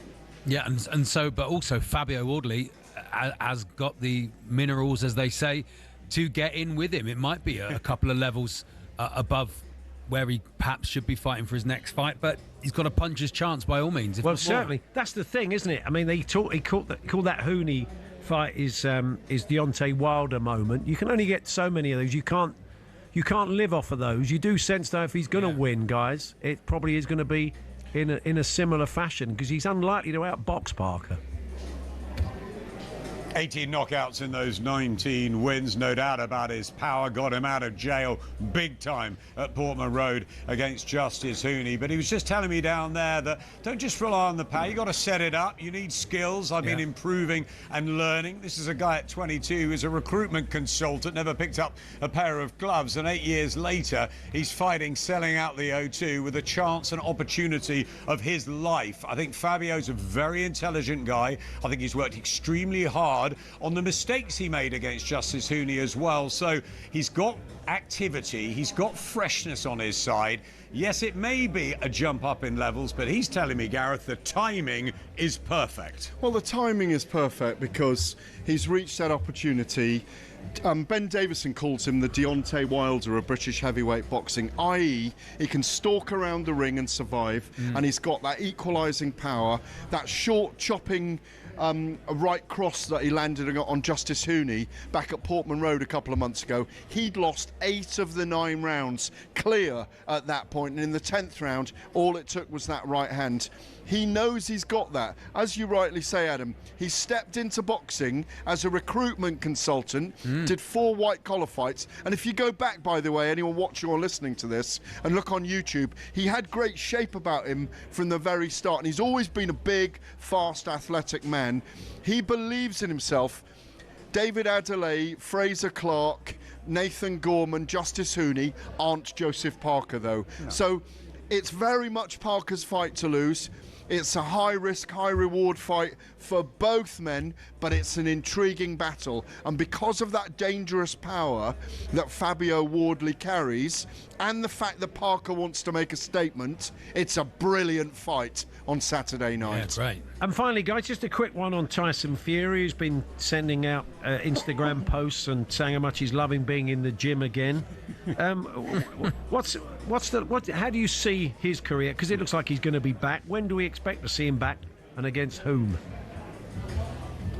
I think he'll be back in 2026 in the fight that we all want to see. Every casual sports person, fan in the country has to see the AJ fight. I mean, AJ may fight potentially. Eddie's teasing him on an undercard towards the end of the year, just as an 8-rounder, 10-rounder, get him back out there after the Dubois defeat. But for me, that's the fight that makes sense. We've seen Alexander Usyk twice against Tyson Fury. I think the winner of Saturday night should be fighting Usyk. But for me, Gareth, we've got to get it, finally, 2026 Fury and AJ. Well, we've just had Frank Warren with myself and Spencer Oliver just before Adam stepped into the studio booth here upstairs at Studio 338, where we'll be clubbing later on. Oh, nice. Good luck. To add, well, if he isn't, I'm going to be. But Frank Warren assured us that Tyson Fury will be here on Saturday night for his mate Joseph Parker, that there'll be an announcement arguably of Moser Tauma's opponent on Saturday night, Derek Chisora's opponent on Saturday night, maybe even an announcement who Ajit Kabayel, who will be fighting in January, who Queensbury are taking to Germany. Frank didn't want to stay fully committed. You can watch his comments on the Boxing YouTube channel on the Fight Night Daily podcast that'll be out shortly. But Frank says lots of things are going to be announced and ironed out by the end of the week. It's a big time for the heavyweight division, and this is the fulcrum for it on Saturday night. Like Adam, I really, really do want to see the era bookended with a Fury-Joshua fight next year. Fingers crossed. Guys, thank you very much. Always. Gareth A. gave it a say. Gareth A. Always a something. What was the what was the You're blank always for? a disgrace, Paul, is what I was going to say. Gareth Always a waste of time. Thank you. Gareth A. Davis and Adam Smith there from the press conference ahead of Joseph Parker, Fabio Wardley this Saturday from 7:30 on the talkSPORT network. Watch along on the Boxing YouTube channel, and it's live on DAZN, as we said earlier on. Fabio Wardley is a recruitment consultant. Hi, Fabio Wardley here from Fabio Wardley Recruitment. Oh, yeah. Hello. Been speaking to, and they're very, very keen for you to come in. All right. Well, that's very kind of you, Fabio. But I'm not really looking to move at the moment. I think you're fine. You are. Yeah. Of course not. That's not the way he would have done it. I've met a few recruitment consultants that need a punch in the face. Well, maybe you'll be the next one that goes in. Maybe you're the next one that goes in, Charlie, with him. If he doesn't win this one and doesn't get the Usyk fight, maybe it's Baker. Maybe I'll go in. Baker Wardley. Because Parker Wardley... I'll take it on. Parker Wardley sounds like a 25-year-old intern that Trump turns into the defence minister. Yeah. So Baker Wardley would work just as well, her brother Baker Wardley. A couple of million quid, do it. Yeah, step in. Sounds good. Yeah, come on. Anyway, we're going to be chatting to Jack Welsby very shortly. He'll be in action he's in the squad. Anyway, the squad's been announced today. A couple of interesting omissions. But the squad has been announced for the first test against Australia in the World of Rugby League. And Jack will join us for a chat in a few moments' time.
Didi Hamann hopes we've seen a turning point for Florian Wirtz at Liverpool. The German finally got an assist in their 5-1 Champions League win in Frankfurt, but Hamann says Wirtz must now do it domestically. The games in the Champions League are not as frantic and quickly and physical as it is in the Premier League. He's got to show that form in the Premier League as well.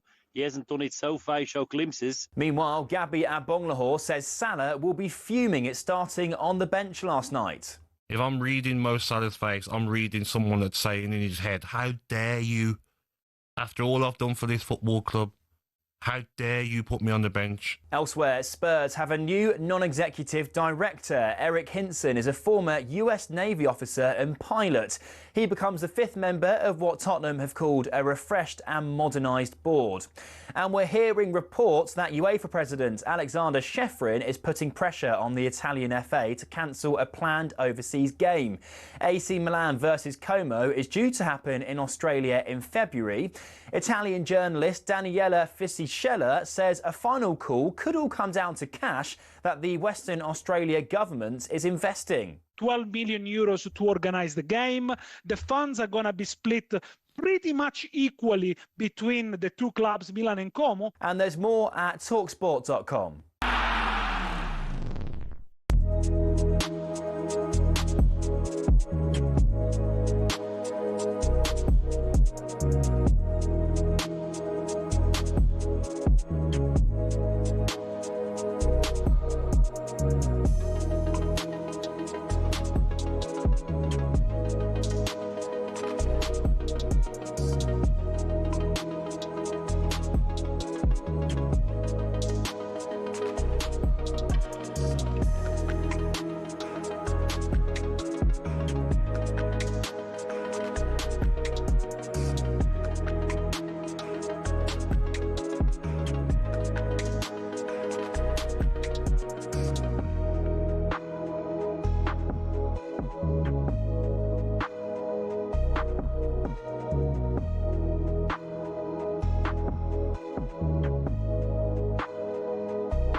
Weekend preview on talkSPORT with Paddy Power. For more racing tips, check out their podcast, From the Horse's Mouth, with Ruby Walsh and our own Paddy Power. The podcast for racing fans, by racing fans. T's and C's apply. 18+, BeGambleAware.org.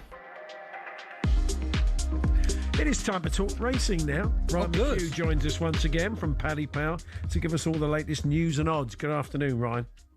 Yeah, good afternoon, lads. Hope you're both keeping well. Yeah, we're not so bad, Ryan. So let's see if we can find a few winners. What do you fancy this weekend? Yeah, we'll try our best. There's 11 races on ITV this Saturday across 3 meetings, but there is plenty of action all across the weekend. We'll start with Doncaster as they host the Group 1 Futurity Stakes at 2:05. Trainer Aidan O'Brien holds all the aces here. He'll saddle, most likely anyway, the front 3 in the betting here. Christophe Soumillon has chosen Benevento Cellini, and that looks the right move in my opinion anyway. He was very impressive at Irish Champions Weekend when last in. I think he'll follow up here. He's just a little bit bigger than even money with ourselves at the moment.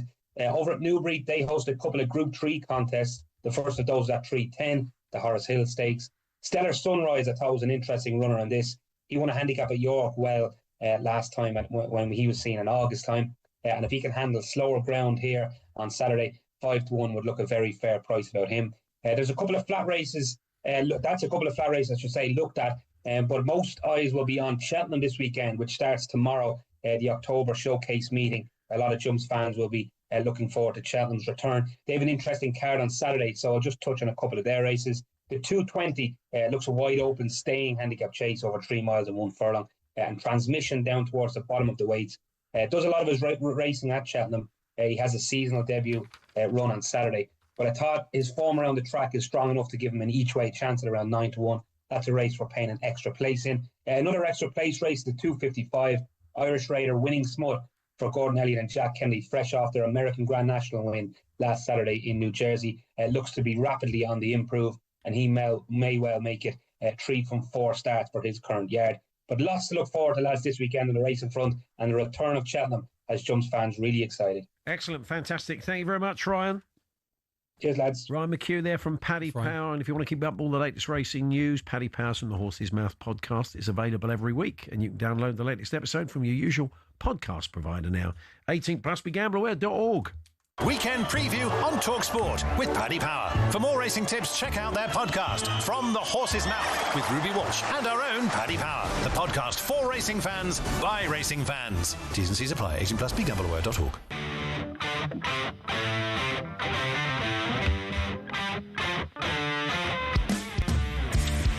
Now, the domestic Super League season may have culminated in a very exciting grand final a couple of weeks back. Since then, the boys selected by England coach Sean Wain to take on the Aussies in the Ashes series have been working together. Yeah. Sean named his match day squad a little bit earlier on today, and very much part of the squad from St Helens and England fullback Jack Welsby joins us. Hi, Jack. Hi, pal. How are we? Yeah, we're good. We're good. Well, congratulations on making the squad. There'll be a few disappointed boys. You've been in the camp from the last couple of weeks. And but look, there's 2 more tests to come. So what's the mood in the camp? Yeah, we're all positive. All the lads have been great. Obviously, a few disappointed, but like you said, there's plenty of rugby to play yet, and these games are going to be pretty intense. So we need a full squad, and everyone's chomping at the bit to get out there on Saturday. Now you went and 10 Downing Street, didn't you? Was part of a sort of advanced party and went to number 10. What a buzz that must have been.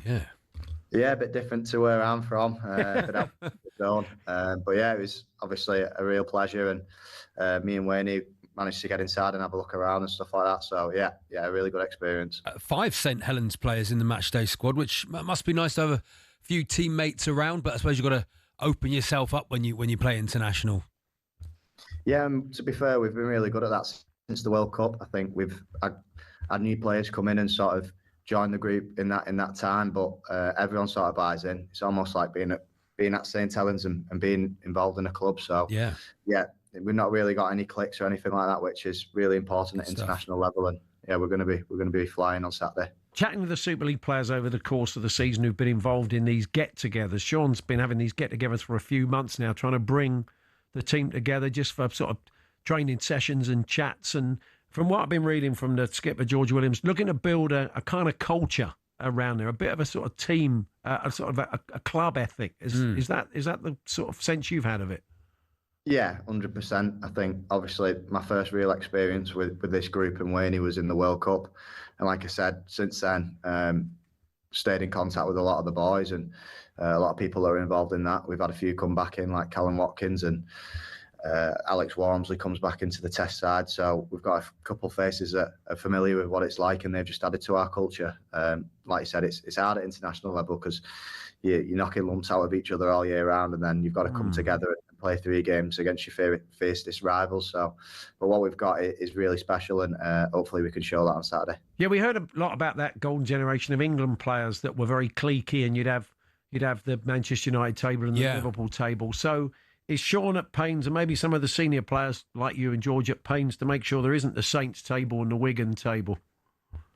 Yeah, I think at first there was probably a bit eyes on it when we come into meetings when we first come in, and like I'd sit next to obviously my friends from Saints like Morgs and Matty Lees, but now he knows that we're all really close. We've all told him, he sees it for himself, and his staff tell him the same as well. So it's not even a problem anymore, not even a thought through his mind. We're just England. We're not individuals. Yeah. John Bateman and AJ Brimson play in Australia.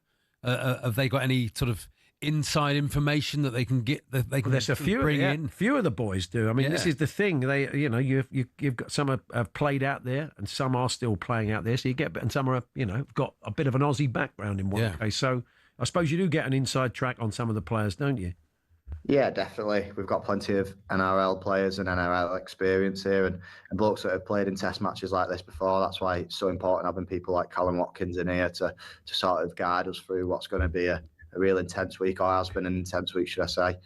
So yeah, all that sort of experience and know-how and little details of what they're going to play like has been really important in our build-up. I saw Jonathan Davis was saying he wants people to forget the try that he got back in 1994. Oh, okay. And I went back and watched some highlights of that earlier on, Jack. I don't know if you've seen it. Sean Edwards got sent off early on. You probably get 5 years for that tackle. Never mind the red. Never mind proper clotheslining. What's it?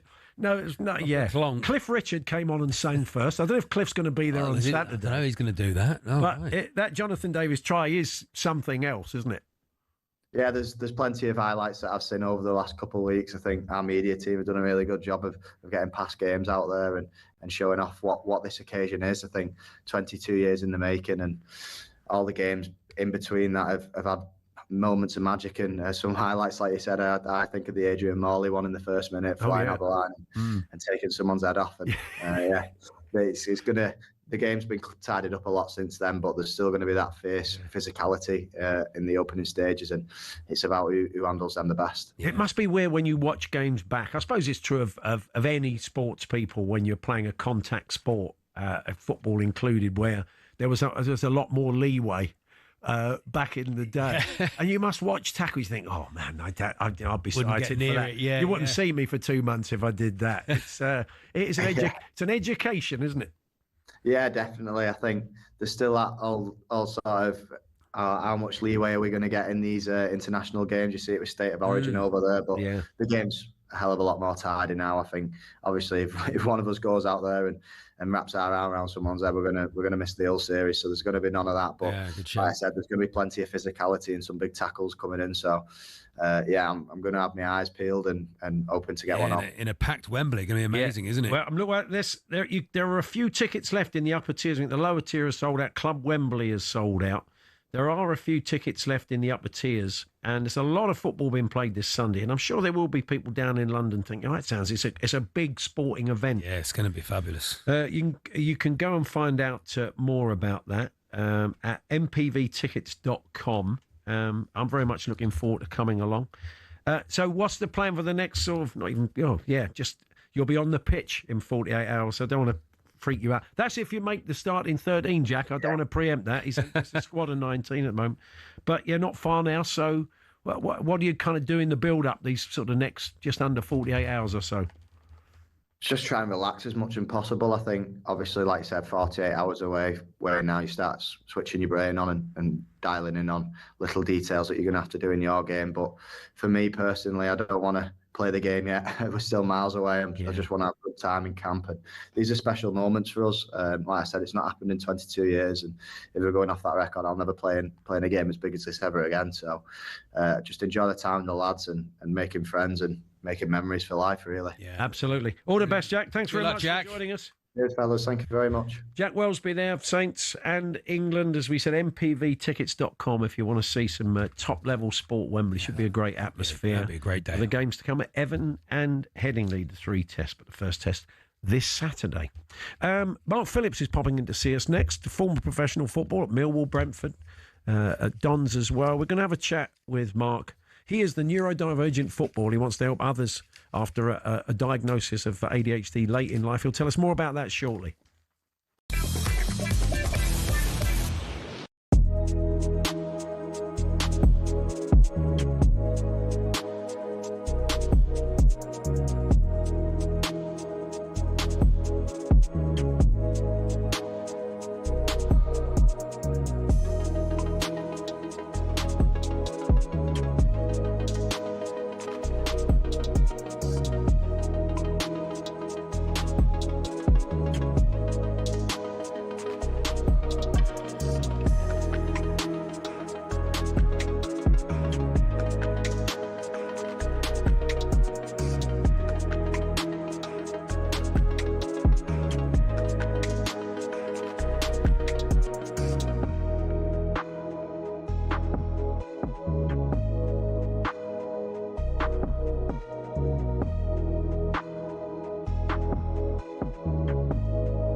Hawksbee, Charlie Baker here on talkSPORT. Our next guest had a good professional career over 20-odd years, played for Millwall, for Brentford, Southend, AFC, Wimbledon. And at 43, made public his ADHD diagnosis. It feels it did maybe affect some sort of decision-making and behaviours during his football career, and explained a lot to him. He now wants to help others, not just in football, but beyond. Mark Phillips joins us. Good afternoon, Mark. Hello, Mark. Afternoon, guys. Thanks for having me. Hey, you're really welcome. Yeah. I mean, so what led you to the diagnosis? I mean, was it kind of a self-awareness thing, or was it other things? It was a very long journey. I think I've always known my whole life I've been different in some kind of way, but can never put your finger on it. But then fast forward kind of 30, 40 years, my son, he struggles at school, particularly around them GCSE years, which are the kind of prevalent times that change happens. He was getting a lot of detentions for talking, getting out of his seat. That extra level of focus was needed. So it was conversations round our home about ADHD, what it may be, that started presenting on social media posts and things about that I was really experiencing, and made the most sense for me for years, really. So that's where it comes from. Is it hereditary? Is there a feeling that is the case or not? Is that not connected? There's various studies, and still, this is groundbreaking stuff going on daily at the minute. Yeah. Before 2008, there wasn't a diagnosis above the age of 16. So this is why it's really new territory. You have to have some perspective on this. But it was just, yeah, it's just so prevalent in life, and a typical ADHD. I've completely slipped from my mind of what you just said there. So if you could, I just wonder it was hereditary and whether. Yeah. So there's strong evidence. Yeah, that's pretty much across the board. It's hereditary. Okay. You are born with this. It's not something that develops from obviously trauma or things like this that are reported, which have an impact of play and life experiences. And this is why it's so undiagnosed, because there's a typical stereotype of what it could be, but actually ADHD is unique to every single person. This is why it was never on my radar, and why like so many people are unaware of it out there, struggling in life with it. Yeah, I mean, it's neurodivergency is different in every single person, and it's in my family. But my son is diagnosed ADHD, but it sounds like diagnosed ADHD like it's some big sentence.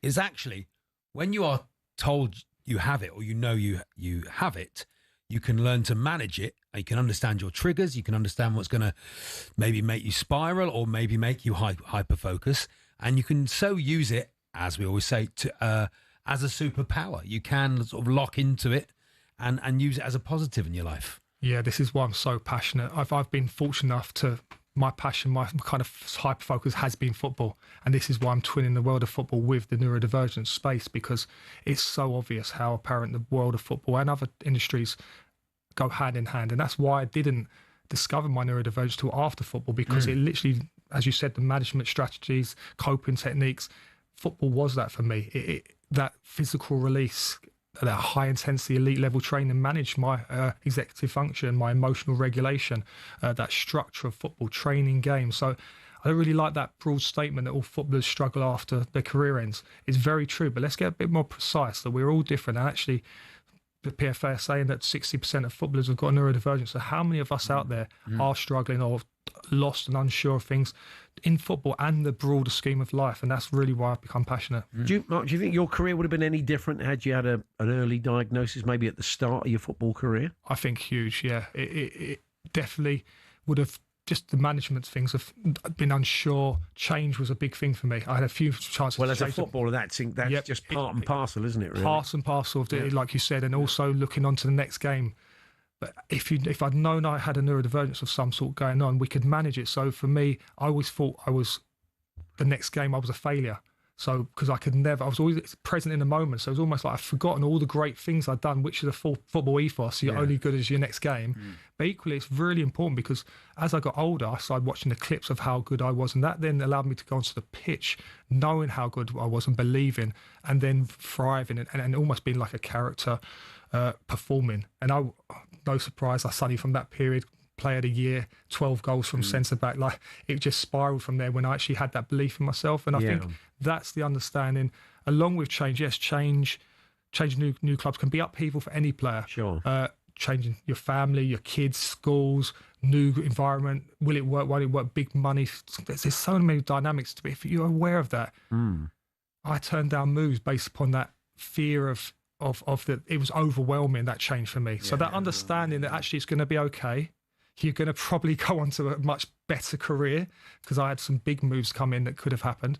It's a strange beast. It's a strange beast, because you get that catastrophizing of this is going to go very, very badly. But at the same time, you almost present to other people as someone who's incredibly confident or loud or all those things. And then you can be on your own and think, I am dreadful at this. Yeah. Is that about right? I'm just interested. I mean, I'm not knowing it. Which, when you're in a team sport, must be really, really difficult. You guys know a lot about the subject. I'm just wondering how you arrive at a diagnosis of ADHD. So it came about from my son. So from my playing career, I had a few things happen. My dad passed away from motor neuron disease very suddenly. I had a divorce. So there's lots of obvious signs why I could be struggling in life, but they weren't the answer. So that's when I fast forward to my son's diagnosis. That's when this made sense. Yes, I was struggling. Life things happen, but this wasn't giving me no longer term improvement or enjoyment of life. So that's when it made sense. And I contacted the company that didn't. Luckily, I've got the money to go private with not this horrific waiting list. The assessment, we just said off air that the assessment is the wrong word. Yeah. It was an informal chat. It was the lady was beautiful, the way she elocuted things. She explained such obvious things why I would be struggling and why it's come apparent from the end of my career. And it was probably the most powerful moment in my life, the most emotional. I was floods of tears. I'm a very emotional person as it is. And now I can embrace them parts of me that I hid, like we said, becoming different characters to fit in, particularly in a male-dominated sport that I was in. Yeah. And really own who I am and start learning who I am actually at 43 years old, and actually recognising that I saw it as a failure, but actually I've done some hugely successful things over life that everyone around me saw, but inside I didn't feel good about myself. My self-esteem was low, all from the byproducts of unknown ADHD and autism. So, Mark, you want to help others.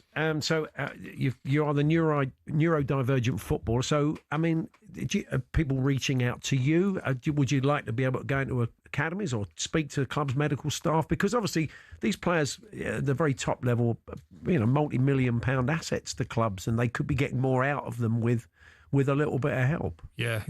I've got different kind of levels to this, where initially I want to kind of use the football platform, social media. We've got a YouTube channel to invite ex-professionals, professionals on, and professional medical staff in the neurodivergent space. Social medias, like you said, under neurodivergent footballer, just to, like I did, spread that awareness, help and mainly the understanding. It's not awareness, it's the understanding. Sure. That's key to it, and that's what brings me on to more of the longer term plans in football. We've got these hugely talented players, male and female. Clubs are investing into them. The man management staff, coaches, is so much developed in the modern game now that it's just black and white to me. It's so common sense that why wouldn't you know your difference in these players? And it can, and you're hyper focused on people use superpower word. I'm not quite keen on superpower, because there is a real difficult side to the kind of neurodivergency. But why wouldn't you? Because if you can be successful and know how that player ticks when they're playing well and not playing well, and get the best out of them, that's going to help you as a coach, a manager, a club owner financially. And equally, diversity is the thing which is amazing in this world, in all different types. So why wouldn't you let that hugely creative, impressive individual express themselves, and you tap into that and feed that, knowing the differences and being able to hone it with the management skills that we touched on. The game's going to evolve hugely, because 60% it's not, and that's just the players we know, by the way. Let's talk about the players that feel that stigma and wouldn't be confident coming out, because I've had a lot of players, managers, young academy players, parents coming out to me who wouldn't feel comfortable, and we need to really start having conversations. Well, I'm surprised there is a stigma. That is, I mean, because that is very surprising. But the neurodivergent footballer, Mark Phillips, you'll find him on social media if you want to reach out. It's been good to meet you, Mark. Best of luck. Great to meet you. Appreciate it. Really, really interesting subject. So, Mark Phillips there. It's Paul Hawksbee, Charlie Baker. Lloyd Griffith will be joining us a little bit later on. Tim Vickery brings us the latest from South America. That's all coming up after the sports headlines.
Yes, we're off to Rio shortly to catch up with Tim Vickery, all the latest from South America, after Tom Clayton with the sports headlines. talkSPORT Sports Update, powered by the Nissan Van Range.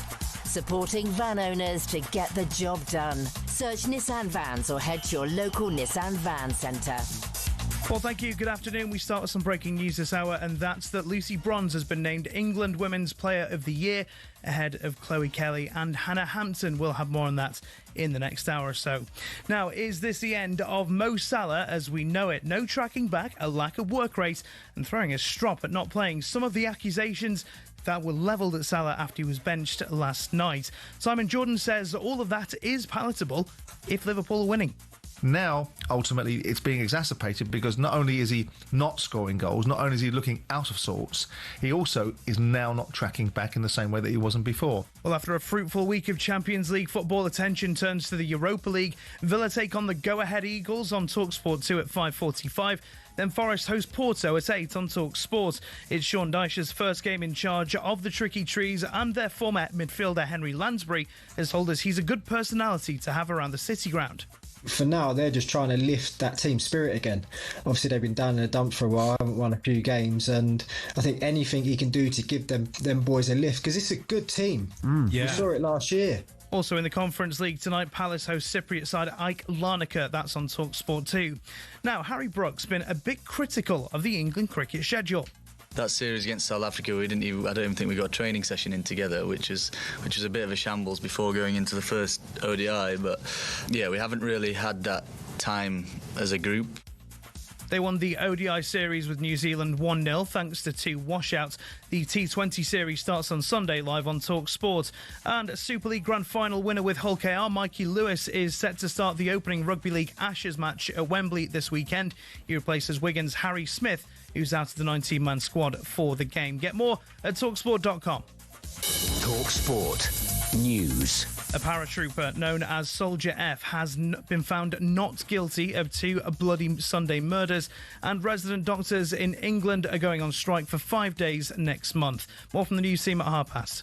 talkSPORT weather with QuickFit. With expert technicians in all our centres across the country, we'll keep your car's inbuilt safety tech in top condition this winter. Book today at quickfit.com. Persistent rain slowly clearing to the North Sea coast, still scattered and heavy and blustery showers. A windy day for many of us.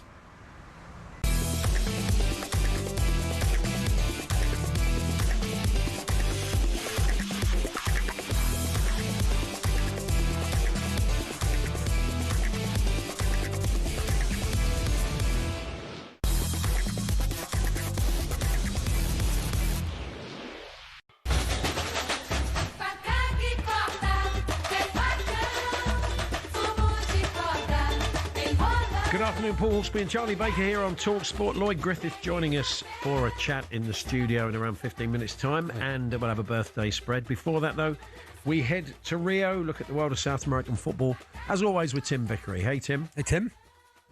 How you doing, gentlemen? You all right? Very good. Yeah, big night for Esteval last night. So you never doubted him for a minute he was going to do well and hit the ground running, and so it's proved. A cracking penalty last night. It must be a real sort of...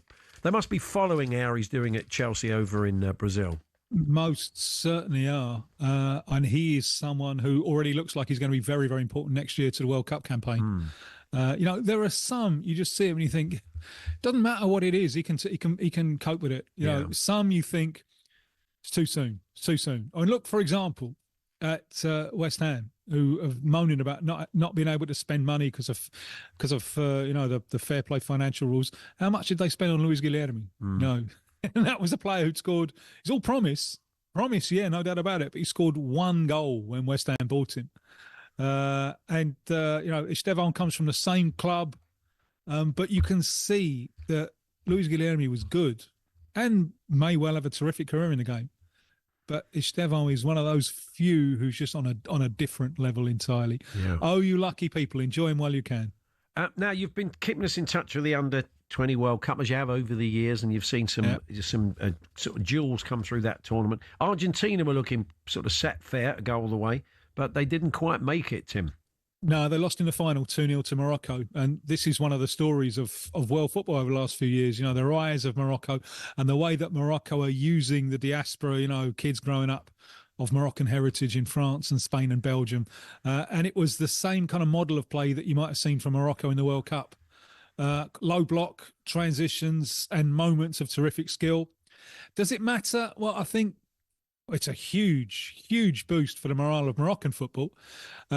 I wonder if the Under-20 World Cup these days is still fit for purpose, because the way that football has changed, you know, with better pitches and more protection for talent, it means that there are so many teenagers, like Estevan, for example, who are important for their clubs. And because there's no obligation to release for the Under-20 World Cup, they don't get released. So it becomes just like a random amalgamation of those players who you can get your hands on to dispute the tournament. There's some talent there in the Argentine ranks, but they couldn't count on Echeverri, you know, the City, who's at Germany this year, Mastantuono, who's now at Real Madrid, and lots of other names. There are some good names there in that Argentina squad. The one who caught my attention most wasn't a player; it's the coach, Diego Placenti, who won this competition himself as a kid back in '97, and I think he looks very impressive as a coach. And he's in that Argentina setup. Scaloni won't be there forever. You could be looking, I think, at a future Argentina national team coach if they promote from within, because Placenti was very, very impressive. We got the finalissima at the weekend. England playing Brazil, champions of Europe and South America. Is there much of a buzz about that over in Brazil, Tim? There is, because you know where the next Women's World Cup is happening, right here in Brazil, in 2 years' time.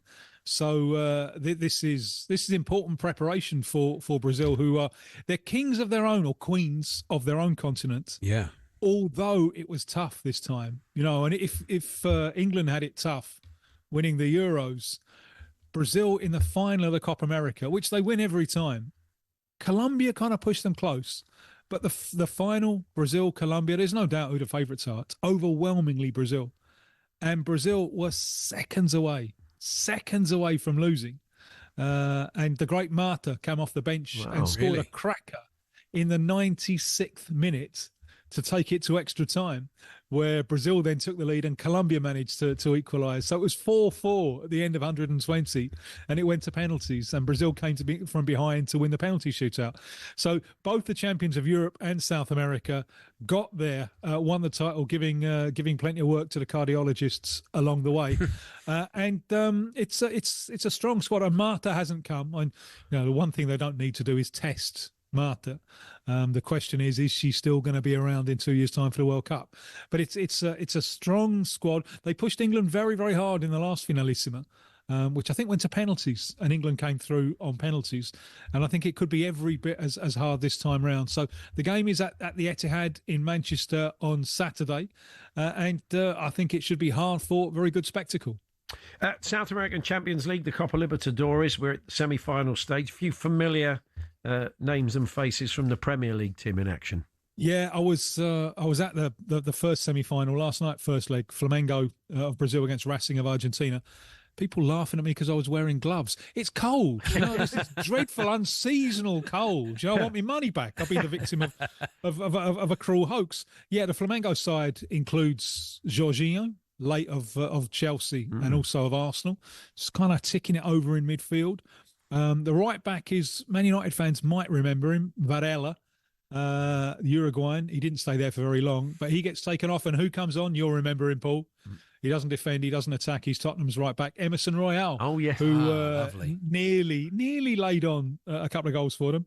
And centre-back is Danilo, who at a time at Man City. So there's a few Premier League names. Racing have recently signed him, Marcos Rojo, you know, the former Man United left-sided defender, who managed to get through to 90 without even getting a yellow card. Wow. Without even getting a yellow card. I couldn't believe it. Had I not been there wearing my gloves with my own minces, I would not have believed it. 1-0 first leg, so really set up for a terrific second leg next week in Argentina, when their stadium there at Racing is going to be kicking, is going to be buzzing. Yeah. The other semi-final, first leg is tonight. It's Liga of Quito of Ecuador against Palmeiras of Brazil.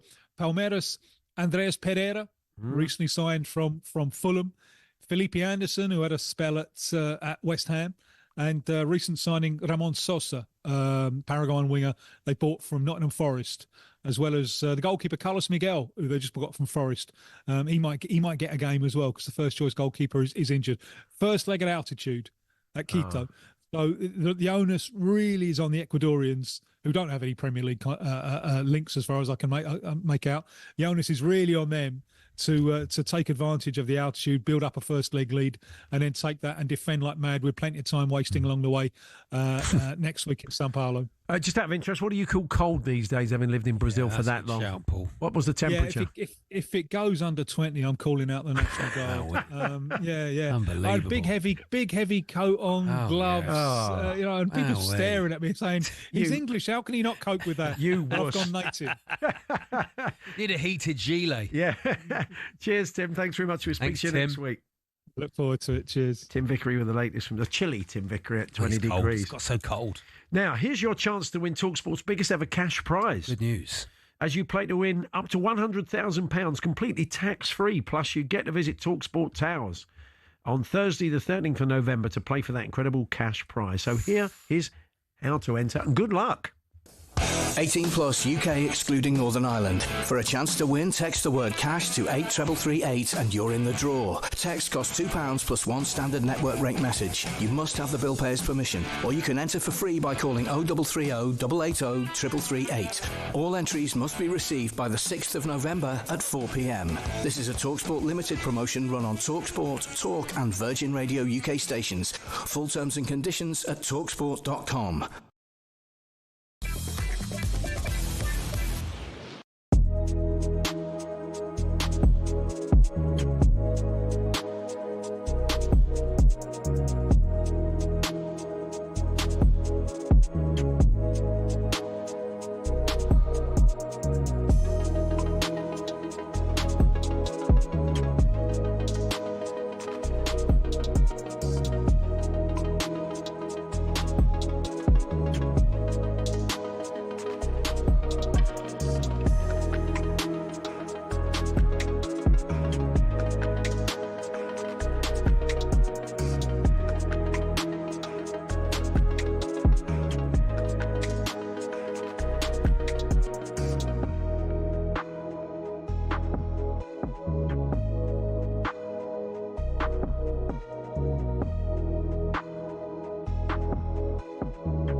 Good afternoon, Paul Hawksbee and Charlie Baker here on talkSPORT. Birthday spread to come, but Return to Paradise is back.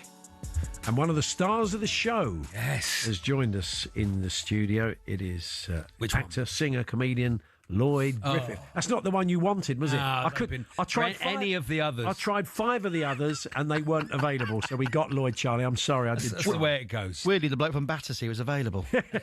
He could come in. Yeah, the lads from Brisbane, not too keen. So for that, I can't believe that people haven't seen it, because if you love the kind of cosy crime genre, people would definitely watch this. But tell us a little bit about Return to Paradise. Well, Return to Paradise, it's part of the Paraverse, the Death in Paradise Paraverse. There's Death in Paradise set in the Caribbean, and there's Beyond Paradise set in the southwest. Lovely area of the world. Yeah. You have to be good to be in that one. Yeah. I actually auditioned for the role that you did in it. The mechanic. Yeah. I didn't get it. His best work was on the cutting room floor, wasn't it? Your karaoke. Exactly, all the stuff, you know. Yeah. Bring back Tim Reynolds. Anyway, carry on. I then. So what was the question? So basically, it's the same thing as Return to Death in Paradise. Yeah. Same show, different ingredients. So, there's still a death every week, which we managed to solve. Yeah. And it's set in paradise. Right. And I play a lovely little tubby lad from Lincolnshire who's obsessed with Australia. So a lot of method acting. Yeah. 30 years. What a lovely gig, though. So you've recorded it in Sydney, is that right? We recorded it in Sydney, and it's filmed up on the northern beaches, down in the Illawarra coast. I'd never been to Australia before. It's an unbelievable place. So when the call came through last year to do Series 1, I was like, absolutely, yeah. And then we got the call for Series 2, and it was very well received last year, which was great. So we've filmed Series 2 already. You're award nominated, aren't you? Yes. Logies. Yeah, Logie nominated, and also Logie winning. Oh, well done. Well, Logie nominated as Best Lead Actor, but against Sam Neill, who was in Jurassic Park and everything else. So, I mean, fine to lose to him. And then we won Best Drama, so it's good that... so you're counting that as yours? Huh? Yeah, absolutely. Yeah. It's on the website already, mate. Absolutely. Award-winning actor, Lloyd Griffith. Yeah. I mean, not comedian, actor. Has it been a big show in Oz as well? Yeah, it has, yeah. I mean, they love cosy crime out there. They love British cosy crime in Australia. Death in Paradise is one of the biggest shows out of there. So we did this, and it was, specifically for the Australian and UK markets. There's a nice little bit of crossover. It's actually, I think, what's the stat? I probably got this wrong, so I shouldn't really be saying it, but I think it's the most watched Australian drama for the last 10 years. Of all time. It's the same thing, really, isn't it, in Australia? Yeah, sure. It's been highly successful, and honestly, I get recognised all the time on the beach. Do you have top off? I see it's a show about quite a lot of love triangles. Are you involved in one of these love triangles? Can neither confirm nor deny. Okay, right. Let's not give it away. Spoiler alert. Not give it away. No, but there are quite a few love triangles in there. But it's a nice show. What I've realised as well, I obviously go to the football, big Grimsby Town fan. Yeah, and it's the usual people that say hello to me, friends, family, people that recognise me from Soccer AM or whatever. But now I'm getting a lot more of an older audience who watch this, and a lot of younger audience as well. So it's quite nice that, you know. And Aussie's on holiday, I guess. And Aussie's on holiday, yeah. What's your character, Lloyd? Because I refuse to watch you with anything with you in it. Oh, that's blessed. Oh, that's just well, there's, you know, we should point out they are friends. Charlie hasn't lost all filters. Every single time I get a tweet, why was Charlie Baker so horrible to Lloyd Griffith? Because he wants to be me. I played Detective Senior Constable Colin Cartwright, who basically moved over to Australia about 7-8 years ago. Yeah. Falls in love with Australia, and look, the lines are quite blurred. Yeah. In Ted Lasso, I play a little fat bloke called Lloyd. Okay. In this, I play a little fat bloke from Lincolnshire who loves Australia. Yeah. So what I'm saying is, I'd love to do some acting at some point. Nice. People are writing for you, though, isn't it? It's fantastic. Yeah, brilliant. Yeah, it's good stuff. Good so when can we watch it, Lloyd? When's it on? Comes out next Friday, Halloween. 9 o'clock, is it? 9 o'clock on BBC One. BBC One. And all episodes on iPlayer. Again, that could be wrong. I should have checked it for I mean, that might not be right, but that might be right. Just no one say seems it, to be. watch the whole thing at once, unless it's not all at one at once. Now, yeah, but do watch it. Grimsby Town, your club, got a big game next week in the fourth round of the Carabao Cup against Brentford, the Premier League Brentford. So I take it you're going up. Oh yeah, I went to the Manchester United game. I'm not sure if it's been mentioned on talkSPORT. Never really got picked didn't up. Bring up. No. What happened? Grimsby Town beat Manchester United. No, that can't be right. Yeah, Andy Goldstein doesn't speak to me. Is he a Man United fan? He's very unforgiving when it comes to Manchester United. So he was playing darts. He didn't speak to me, but I think that's absolutely. They've got a serious darts. Yeah. We beat Manchester United 12-11 on penalties. Yes. Up there. No one believed we'd do it. We did it. And then we beat Sheffield Wednesday 1-0 in the third round. We've got Brentford next week. So I'm going up with my mate little Stu Wakeford from Soccer AM, who now works at Brentford, hasn't got a ticket. Really? So if there are travelling without a ticket, please do not travel if you have not got a ticket. If there are any Brentford fans that have got a single ticket for my mate Stu, do let me know, because he's booked a hotel and a train. Okay, so if you can help out. He's no trouble, is he? He's not going to... Oh, he's a lovely lad. That's good. Yes. Lovely. So he wants a Brentford end. He wants the Brentford end. Not going to stick a firework up his bum or anything outside the... Not at the game. No, okay. No. Maybe later on in Paul, what he does in his private life is up to him. Don't shame him, Paul. Well, I don't know. You know, some steroids do different things to different people. Some football fans can be like that. Yeah, having a good season, scoring lots of goals. We're having a good season, yeah. We beat Gillingham on Saturday. They went down to 9 men. It was like the hardest 1-0 I think I've ever seen. Yeah, we beat Cheltenham 7-1 the other week, and they went down to 9 men as well. So your striker from Truro City, who you signed, Jay's Cabia, good lad. Basically scored the goal. We didn't go up because of 2 goals. Probably because of the goals that Cabia scored. Good lad. He's a lovely lad. He's been on with us a couple of times after the game. Yeah. We'll have to get him on after Brentford. He's got one of the nicest sounding Irish voices. Like he could sing you to sleep, that lad. Well, Keith will like him then, won't he? The Brentford manager. Yeah. Oh yeah, that's true. Keep your hands off him though. Yeah.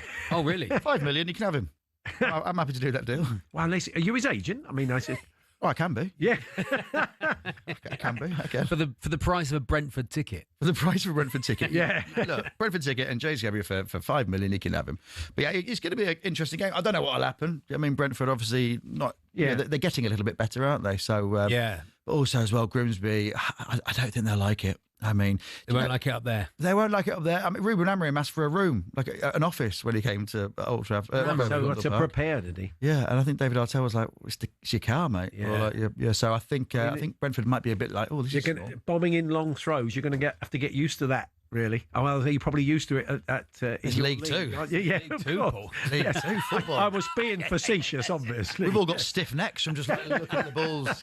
So there'll be plenty of that. I mean, it will feel, I'm sure you'll manage. Yeah. Well, hopefully, from your point of view, we'll be speaking to Jace on, so it's Tuesday the game, is it? Tuesday night, yeah. If chatting to him on talkSPORT on Wednesday, then you know you've won. Yeah. Something's gone right. I'd love it, just because we're the smallest club, the lowest ranked club in the competition. You're quite lucky, aren't you, in the Cups? Quite spawny. What do you mean by lucky? Sort of get through, you sort of get these... win? Yeah, but you get like good draws, you make a few quid. What, Manchester United and Sheffield Wednesday? You have to get the draw, don't you? You know, oh, good, yeah, you're not just got like Reading away or something. Are you joking? We got Shrewsbury at home first. No offence to Shrewsbury, fantastic team, do you know what I mean? But like that weren't exactly...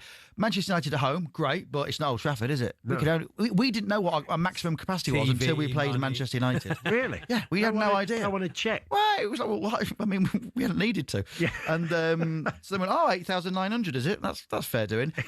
You'd obviously want them to play at Old Trafford, but obviously didn't happen. And then you get Sheffield Wednesday. You go, oh, Sheffield Wednesday, at Sheffield Wednesday. Then they're boycotting it. So we're not going to get any money from that. So now we've got Brentford at home. So I wouldn't say you're lucky. I think it's lucky, yeah. No, it's not luck. Right. Return to Paradise Series 2 starts next Friday, Halloween, at 9 o'clock on BBC One. You came bearing gifts today. You said, anybody want a bit of pizza? You got a massive pizza. Enormous pizza. I've got a pizza. What is it? It's sausage, egg and chips. Ham, egg and chips, with a pea and ham base. Right. Yeah. What, massive pizza. Yeah, thank you. Yeah, I just did a podcast earlier promoting the show, and the host owns Home Slice, and he's like, I've made this for you. So nice. He's Mark Wogan. It's Mark Wogan, yeah. I know Mark. Yeah, Mark. And so he's made me this pizza specifically, which is quite nice. Well, it looks. We were all looking at it in awe, weren't we? It was massive. Well, I don't think it was awe. We had a photo next to it, like we'd caught a big fish. Like we caught catfish. That was it. Look at the size of this one. Yeah. Lloyd, lovely to see you. Thanks for having me. Good. Best of luck with the second series, and we'll catch up with you soon. Enjoy next Tuesday. Up the Mariners. There we are. If you've got any spares for a well-behaved Brentford fan, no flares up the backside. He promised. Certainly not outside the ground anyway. No flares. Yes, we're hoping no flares up the backside. As Andy Jacobs joins us, but I don't want to give him any ideas. Andy Jacobs and Jeff Peters up next for the birthday spread.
Didi Hamann hopes we've seen a turning point for Florian Wirtz at Liverpool. The German finally got an assist in their 5-1 Champions League win in Frankfurt, but Hamann says Wirtz must now do it domestically. The games in the Champions League are not as frantic and quickly and physical as it is in the Premier League. He's got to show that form in the Premier League as well. He hasn't done it so far, he showed glimpses. Meanwhile, Gabby Agbonlahor says Salah will be fuming at starting on the bench last night. If I'm reading Mo Salah's face, I'm reading someone that's saying in his head, how dare you, after all I've done for this football club, How dare you put me on the bench? Elsewhere, Spurs have a new non-executive director. Eric Hinson is a former US Navy officer and pilot. He becomes the 5th member of what Tottenham have called a refreshed and modernised board. And we're hearing reports that UEFA President Alexander Sheffrin is putting pressure on the Italian FA to cancel a planned overseas game. AC Milan versus Como is due to happen in Australia in February. Italian journalist Daniela Fisichella says a final call could all come down to cash that the Western Australia government is investing. 12 million euros to organize the game. The funds are going to be split pretty much equally between the two clubs, Milan and Como. And there's more at talkSPORT.com.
Afternoon, Paul Hawksbee and Charlie Baker here on talkSPORT, and it's time for the birthday spread. 10 birthdays.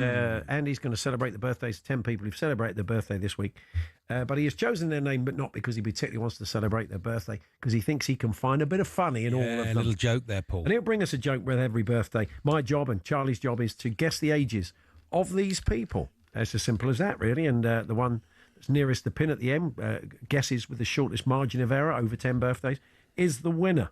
We'll alternate, so there's no skullduggery until the 10th one, when the person who's in the lead will go first. That's it. So, good afternoon, Andy. Hello, Andy. Good afternoon, boys. How you doing? Yeah, we're pretty good, thank you. We talked to Tim about Esteval last night. There was a bit of football, bit of football karma in play last night. The man that Andy called Cart Horse, which is my favourite football joke of all time. Wout Weghorst scored a goal right in front of him where he sits at Chelsea. He looked for you in the crowd, Andy. Did he flick the V's at you, Andy, as he ran away? To be fair to Cart, he actually, the crowd gave him a right serve. They said basically you're just a Andy Carroll. Yeah. And he enjoyed it. He sort of acknowledged it. Fair play. To go last week and won it. Yeah. And it keeps up a sequence of events. Wow. So the last 9 spreads between Paul and Charlie have gone. The winner has been Charlie, Paul, Charlie, Paul, Charlie, Paul, Charlie, Paul, Charlie. Wow. Hey. Spooky. So can somebody that is interesting. Can one of us get like a Poundland Zoltzman? Yes, basically. Yeah. To the tune of Rhinestone Cowboy. Like a Poundland Zoltzman. Dun, dun. Anyway, let's get underway. It's the birthday spread. Here's Pele and Sergio Mendes. Oh yeah. Okay. Yeah. The first birthday. Some familiar old names in here. Oh, good. Manfred Mann. Manfred Mann. Yeah. Now, I unearthed something new about Manfred, actually. Not many people know that his great-great-grandfather was a pioneering butcher. Wow. And one day he came up with a unique idea of using the back part of the cow. It sparked a revolution in the meat trade. It was one small step for man, one giant leap for flank hind. One giant leap for flank hind. Oh, that's painful. Wow, it was very good. It's clever. Most contrived I've ever done. It's very clever. Harold's Manfred Mann. Working backwards, wasn't it? Yeah. Well, not really. No, okay. I apologise. Okay. Charlie's vicious, isn't he? He is, yeah. No. Sometimes I do, but in this one, it developed. Thank you. Back in the knife drawer, Miss Sharp. Thank you, Jeff. How old is he? 90. I think he's in that envelope. 88. 85. Oh, sorry, Manfred. If you're one. I bet that beard's quite grey now. It was a bit like the one where that old Lauren Hardy film when he gets a brush stuck on his chin. The man beard. So what's the scores, Jeff? Yeah. It's Paul 3, Charlie 5. Okay, not 5-3. Okay, on to birthday number 2, Andy. Okay, 10-time champion racehorse trainer Sir Michael Stout. I'll never forget when I had to perform a mime at a children's party in front of Sir Michael and Craig Short. They couldn't guess what I was supposed to be, so I had to tell them, I'm a little teapot, short and stout. Very good. He's got it. Wow. He's got to be getting on. 82. 84. 80. Oh, wrong way. Happy birthday. Way Regals. Yeah, if you're listening. So Paul 2 out onto 5, Charlie 4 out onto 9. 9-5 in these early stages. We'll be asking how you're getting on at half time. Dolly Parton score. 9-5. Indeed. Birthday number 3. Thanks, Charlie. Good. Excellent. Charlie. It's the legendary actress Catherine Deneuve. Oh, yeah. Catherine Deneuve. And she caused a stir in the acting world when she declined an offer from James Gandolfini to be in The Sopranos. He said to me, the knife of the woman. I don't know how she had the knife. The knife. Catherine Deneuve. How old is she? Catherine. That's a tough one. Catherine Deneuve. Catherine Deneuve. Good luck, mate. Yeah. Catherine Deneuve, Jamie Cullum. Yeah. No, she wasn't on that show. And she didn't sing much. Good luck with your Anyway, how old is she? Don't remember her 147. No. Good luck on the black ball. Yeah. She didn't play snooker, Catherine. Just like the idea that she of her I playing. played a bit of pool. Bill Werbin shakes hands with Catherine Deneuve. Yeah. She potted the red and screwed back for the yellow, green, brown, blue, pink, and blue. That sounds incredibly rude, doesn't it? It does. You know, when you say... I don't do... It was like Bill Werbinick shaking hands with Catherine Deneuve. Like a really horrible euphemism. You don't want to... What did it... Oh, blimey, really? Anyway. What was it? Well... Go on then. How old is she? Goodness sake, Charlie, concentrate. I know. Yeah, how old is she? I'm going to say she's 70. Oh, I think she might be older than that. She could be in the stout envelope. Oh, no. 78. Too low. 78. Yeah, it's a bit in trouble here, Charlie. He's 82. She's in the stout. Oh, dear. And older. Gone wrong. What's that done to the We score? just knock it on the head now. We'll talk about football. No, for we 20 got minutes. time. Remember what happened last week, Charlie? Okay. Okay. Paul 4 out onto 9, Charlie 12 out onto 21 after 3. Still very early days, and you brought it back. Shame. You brought it back last week. But, but don't 21. You had patronise me. Let's go. Okay. 21. Okay. Birthday number 4. It's the demon South African fast bowler, Alan Donald. Alan Donald. Yeah. And I was interviewing some of Alan's teammates actually, who revealed the great fast bowler liked to break wind at the top of his run. Oh, yeah. He said you should hear Donald Trump. Oh, nice. Yeah.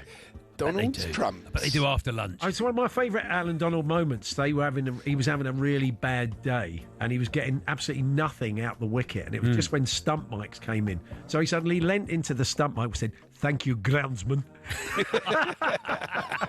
Really furious.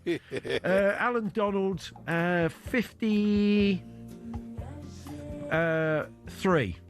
I think older than that. Paul. Yeah? Does it feel that long since he played? 60. 59. Good work, Charlie. Well done, Charlie. Okay, wow, back. time goes quickly, doesn't it? Anyway, what's the scores, Jeff? Charlie's clawed back 5 on that one. So Paul 6 out onto 15. Charlie 1 out onto 22. 7 the gap after 4. Okay, here we go then. Okay, Into half time of this one. It's the novelist. She wrote the best-selling novel Brick Lane. It's Monica Ali. Monica Ali. And I was on a book tour in the Philippines, actually, with Monica and Kelsey Grammer, when they had an explosive argument. It was another thriller in Manila with Ali and Fraser. Hey. Very good. They're good gags today. So very good gags. What do we think then, Charlie? Monica. It's tough, isn't it? Ali. Tough one. It's a tough one. It is a tough one. How old is she then? So let's say that. Have you met her? No, I'm just trying to... Do you know who she is? Yeah, I think so. Can you picture in your mind's eye? 64. 64. It's too old, do you? No, I think maybe not by much. I mean, she's been around for a long time, writing for a long time. 59, I'm going to go. Oh, good guess. 58. Oh, very good, Paul. Sounded a bit cheating. I don't think... I'll go fifth. I'll go one out. I don't... Go one out. Go one out. Don't make it look too obvious. I'll go... Not the one out trick. 58 I'll go. Oh, yeah. 58. Oh, dear, oh, dear. What's the scores, Jeff? I saw it in the paper, but I'll go one out. So, Paul is one out on that. Was out, to 60. I was out with Monica last night. I'll go one out. Yeah. Auntie Monica. Auntie Monica, yeah. She'd Charlie, have a job. Charlie 6 out onto 28. So 12 the gap at the halfway stage. Age-wise, and there might be one topper I'll try. I don't know. I get so much abuse these days. I always think if in doubt, don't, Jeff. Yeah, that's a good shout. Yeah, that's a real confidence booster, isn't it? I'll have a think during the break whether I'm going to get on that basis. I'm going. I suppose you can have a younger auntie, but I won't dwell on that. Yes, that's true. No, cousin. Okay, Grandpa. Yeah, sure. Let us know how you're getting on. talksport.com/H&J. Text to 81089. Tweet to TSH&J. Let us know how you're getting on. We'll bring you the best of those at half-time. Second half just around the corner. We are, of course, here with our good friends at Tool Station. Get winter ready with heating and insulation essentials. Next stop, Tool Station.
It's half time in the birthday spread.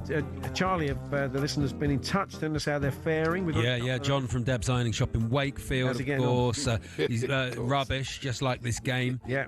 It's a waste of half an hour. He's on 42. 23 best yet, but I have been going last. And a direct hit, Clark. 26 outside the red. He's having a shocker. I'm on 19 from the Blue Moon Trucker. Made sure I said that right. 25 out, liver, sausage, Larry, Jamie. Birthday spread, I'm on 72. Failure, no idea who anyone was. 72? That's Wow. bad, Jamie. Yeah, So, just remind us of the scores, Jeff, at half time. It is Paul 16, Charlie 28. OK, off we go then. I lead us off. Birthday number 6, Andy.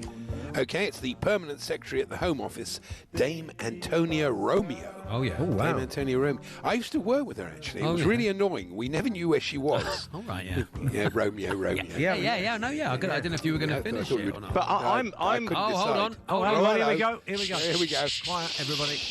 See, I'm currently working with Antonia for a parcel delivery company in and around Ipswich. Before that, we were in the West Midlands, mainly around Smethwick, Brierley Hill, West Bromwich, etc. She deals with the smaller items, so has a smaller vehicle, and I do the bigger item delivery. So I'm on the lorry, and Romeo's on the van. Romeo's on the van. Yeah. I saw that coming a long way out. Romeo's on the van. Wasn't it? There was a lot of information you had to know. There was a lot. There was quite a lot. To know if you didn't get that, there's a handy pamphlet that Jeff's printing, and he'll send you one. Like watching one of those films that has a twist at the end. Yeah, it makes sense of it all. Yeah. Like Sixth Sense. I don't want to spoil it for people. No, okay, that's true. But during that joke, I did see dead people. Oh, okay, fair enough. So anyway, and whose birthday was it again? I don't remember. What was her name? It feels like a long time ago, Andy. Andy. Being rude to Jack. Yeah. Oh, it's Dame Antonia Romeo. Dame Antonia Romeo. And what's she do, Andy?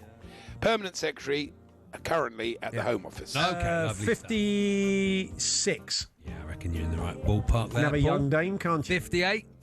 51. Oh, wrong way. Regal's going badly. Scores, Jeff. Paul 5 out onto 21, Charlie 7 out onto 35. Yeah, Alan once had Romeo Zondervan, the old Ipswich player, on breakfast. I wish we could find the clip because he said, Romeo, where? And I thought he was going to do it. And he said, where are you living these days? Yeah. But with no, he wasn't. No, he just was. Wow. Romeo, where? And he was just. I thought, go on, do you want to do it? He's going to do it. He didn't. Soft, what like through yonder window He didn't do any of that. So it's the east, and Ray Parlour is the moon. Yeah. Cheers, Al. So on to birthday number 7. Here we go, Andy. It's Baroness Una King of Bow. Oh, yeah. She's got so many jobs. I'll just read one. Vice President of Diverse, Equity and Inclusion, Snap Inc. Technology Company. Yeah, okay. Baroness Una King of Bow. She was standing outside the Traitor's Castle last week and completely ignored the first celebrity contestant to leave the show, Una Palermo Blanca. Oh, that's good. That's great. Good, that, yeah. I was on the committee when here we go. When is it she a long ran one, for Jeff? No, when she ran for MP, I was the bow selector. Oh, that's nice. Oh, yeah. Yeah. So what do you And then think? what Quite an happened? important job, Jeff, isn't it? Yeah. I didn't know you did that as well.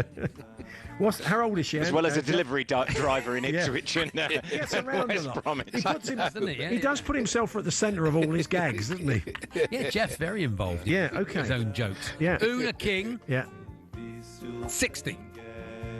Yeah, I can picture in my mind's eye, but she's been in the world of sort of politics and stuff like that for a long time. 59? 58. Oh, we were both Pretty bit of acting, wasn't it, from Paul? Oh, come on, picture Charlie. her. You were 2 out and picture I was her. 1 out. It's not like you said she was 12. Yeah, she's 59. done a lot of telly. Should we Anyway, just let drive take start early? what's the scores? What's the scores, Jeff? It's Paul 22, Charlie 37. So 15 the gap with No 3 one knows to go. any of these people. I asked the young people in the studio earlier on. Yeah. Do you play along? Well, I'd never really know any of the people. Right, So okay. today they'll be like lost today. Yes, could be. So on to birthday number 8. It's like a waste of time. Yeah, it is really. People are not enjoying it. No, that's true. I don't know. She is the diversity person for Snapchat. I mean, people. Oh, okay. Yeah. Okay. Well, actually, it's not. It's Snap Inc. Sorry, it's not Snap Inc. Snapchat. Not Right. even Snapchat. Not even Snapchat. Sorry. Okay, here we go. It's the table tennis player. Oh, yeah. 6-time Olympic gold medalist. Finally. Ma Long. Marlong. And she's just got together with the band Ace to re-record their classic track, Marlong. Yeah, Has this been going on? Yeah. Wow. Do you know how old Marlong is? Well, don't ask me, Paul. That's up for me to know, and you to find out in a minute when I have a guess. That's the game. You have to guess how old he is. Yeah. Oh, is it? Oh, is it? It's a he. Oh. Sorry, I thought it was a he. I mean, what did it say in the paper when you looked this morning, Paul? Say that. Or one off it. I missed that Say one. one off. I missed that one. I was concentrating on Marlong. the King. I'd say Marlong. Who knows? In 50. I'm going to go. It's a he, apparently. I keep. 54. It's a he. 54. In a double act with Claire Shaw. She should be called It's not somebody's. Dad Long, not really, somebody's. shouldn't she? Daddy Longlegs. Not some. 54. What do you think? Marlong. I don't know. Six-time Olympic gold medalist, you say? Yeah. Yeah. Marlong, and you said 54. Yeah. Don't confuse him with the other Chinese. Marling. You know. Marling. Yeah, that's We'll it. leave it. Yeah, that's it. Yeah. Right. Right, come on, I haven't said yet. Would you say 50? 54. And I'm 15 out, am I, Jeff? Yeah. Yeah. Here we go. 60. No, get that no. crying baby thing ready. No. Oh, no. What's happened? 37. What's I the haven't said anything. What's the scores, Jeff? What's the scores, Jeff? Paul 17 out onto 39. Charlie 23 out onto 60. Pointless waste of half an hour. Well, okay, there's still 2 to go. Just talk about sport. Next birthday, Andy. Quick. Okay, it's the jazz vocalist, Cleveland Watkis. Oh, yeah. Cleveland Watkis. Yeah. Like me, he's a fellow amateur chef. And we got into a debate, actually, about Lancashire hot pot. I put my meat straight in the pot with the veg. But when it comes to his, Cleveland Browns. Oh, he likes the caramelisation. Yeah, that's nice. Yeah, Cleveland Browns. Cleveland Watkis, the jazz singer. Cleveland Watkis, the jazz singer. Yeah. Of course, I mean, it could be 25, could be 95. Yeah. It's been around a long time, the old jazz music. Yeah, it's true. What do you think? What's a minute left? Yeah, sure. I'm going to say that Cleveland is 64. I'll go 74. 66. Oh, it's game on. It's game on. Clickety-click. So where are we going into the last birthday, Jeff? Paul 8 out onto 47. Charlie 2 out onto 62. 15 the gap. Yeah. So 16 either way. 16 required. And you overcame more than that last week. Paul, I don't know why you moan so much. Just get on with the game. Final birthday, Andy. Here we go. It's the chemist and Nobel Prize winner for chemistry in 2016. Oh, yeah. Jean-Pierre Sauvage. Jean-Pierre Sauvage. I actually know his Irish cousin. 72. 72. You've gone low there, Paul. I think I'm in with the chance. He I don't won know, it in I think you've won it. 2016. Yeah, but they're old, aren't they? Are they all old? They're all old, the Nobel people. Are they? Okay. Very, very rare. I think I'm taking a chance. I think you've won, Paul. I'm going to say that. I think you've 16 you've been either a way. bit naive with your... Okay. Gotta go. 98. 81. Oh, very good, Paul. Well done. was what a good unlucky. game, wasn't it? It was a good game. We're out of time. And it's going with form, the Paul Charlie. That's 10 now. Quite a lot of cheating. Swinging each way. Quite a lot of cheating 56-79 final score. If Paul loses, he cheats. That's what we're learning. Thank you, Jeff. Thanks very much. I'll see you next week. Thank you very much, Andy. I'll see you tomorrow. Pleasure. Among our guests tomorrow, two of the greats, Ian Botham and Bill Beaumont. Oh, fantastic. An old Question of Sport get-together of your... Lovely. So lots of other stuff, clips of the week and all that. Until then, have a fine evening. Enjoy the football tonight. Good luck to Sean Dyche in his first game at Forest. Good luck. And building up to that and more, it's another special European drive with Andy Goldstein and Darren Bem.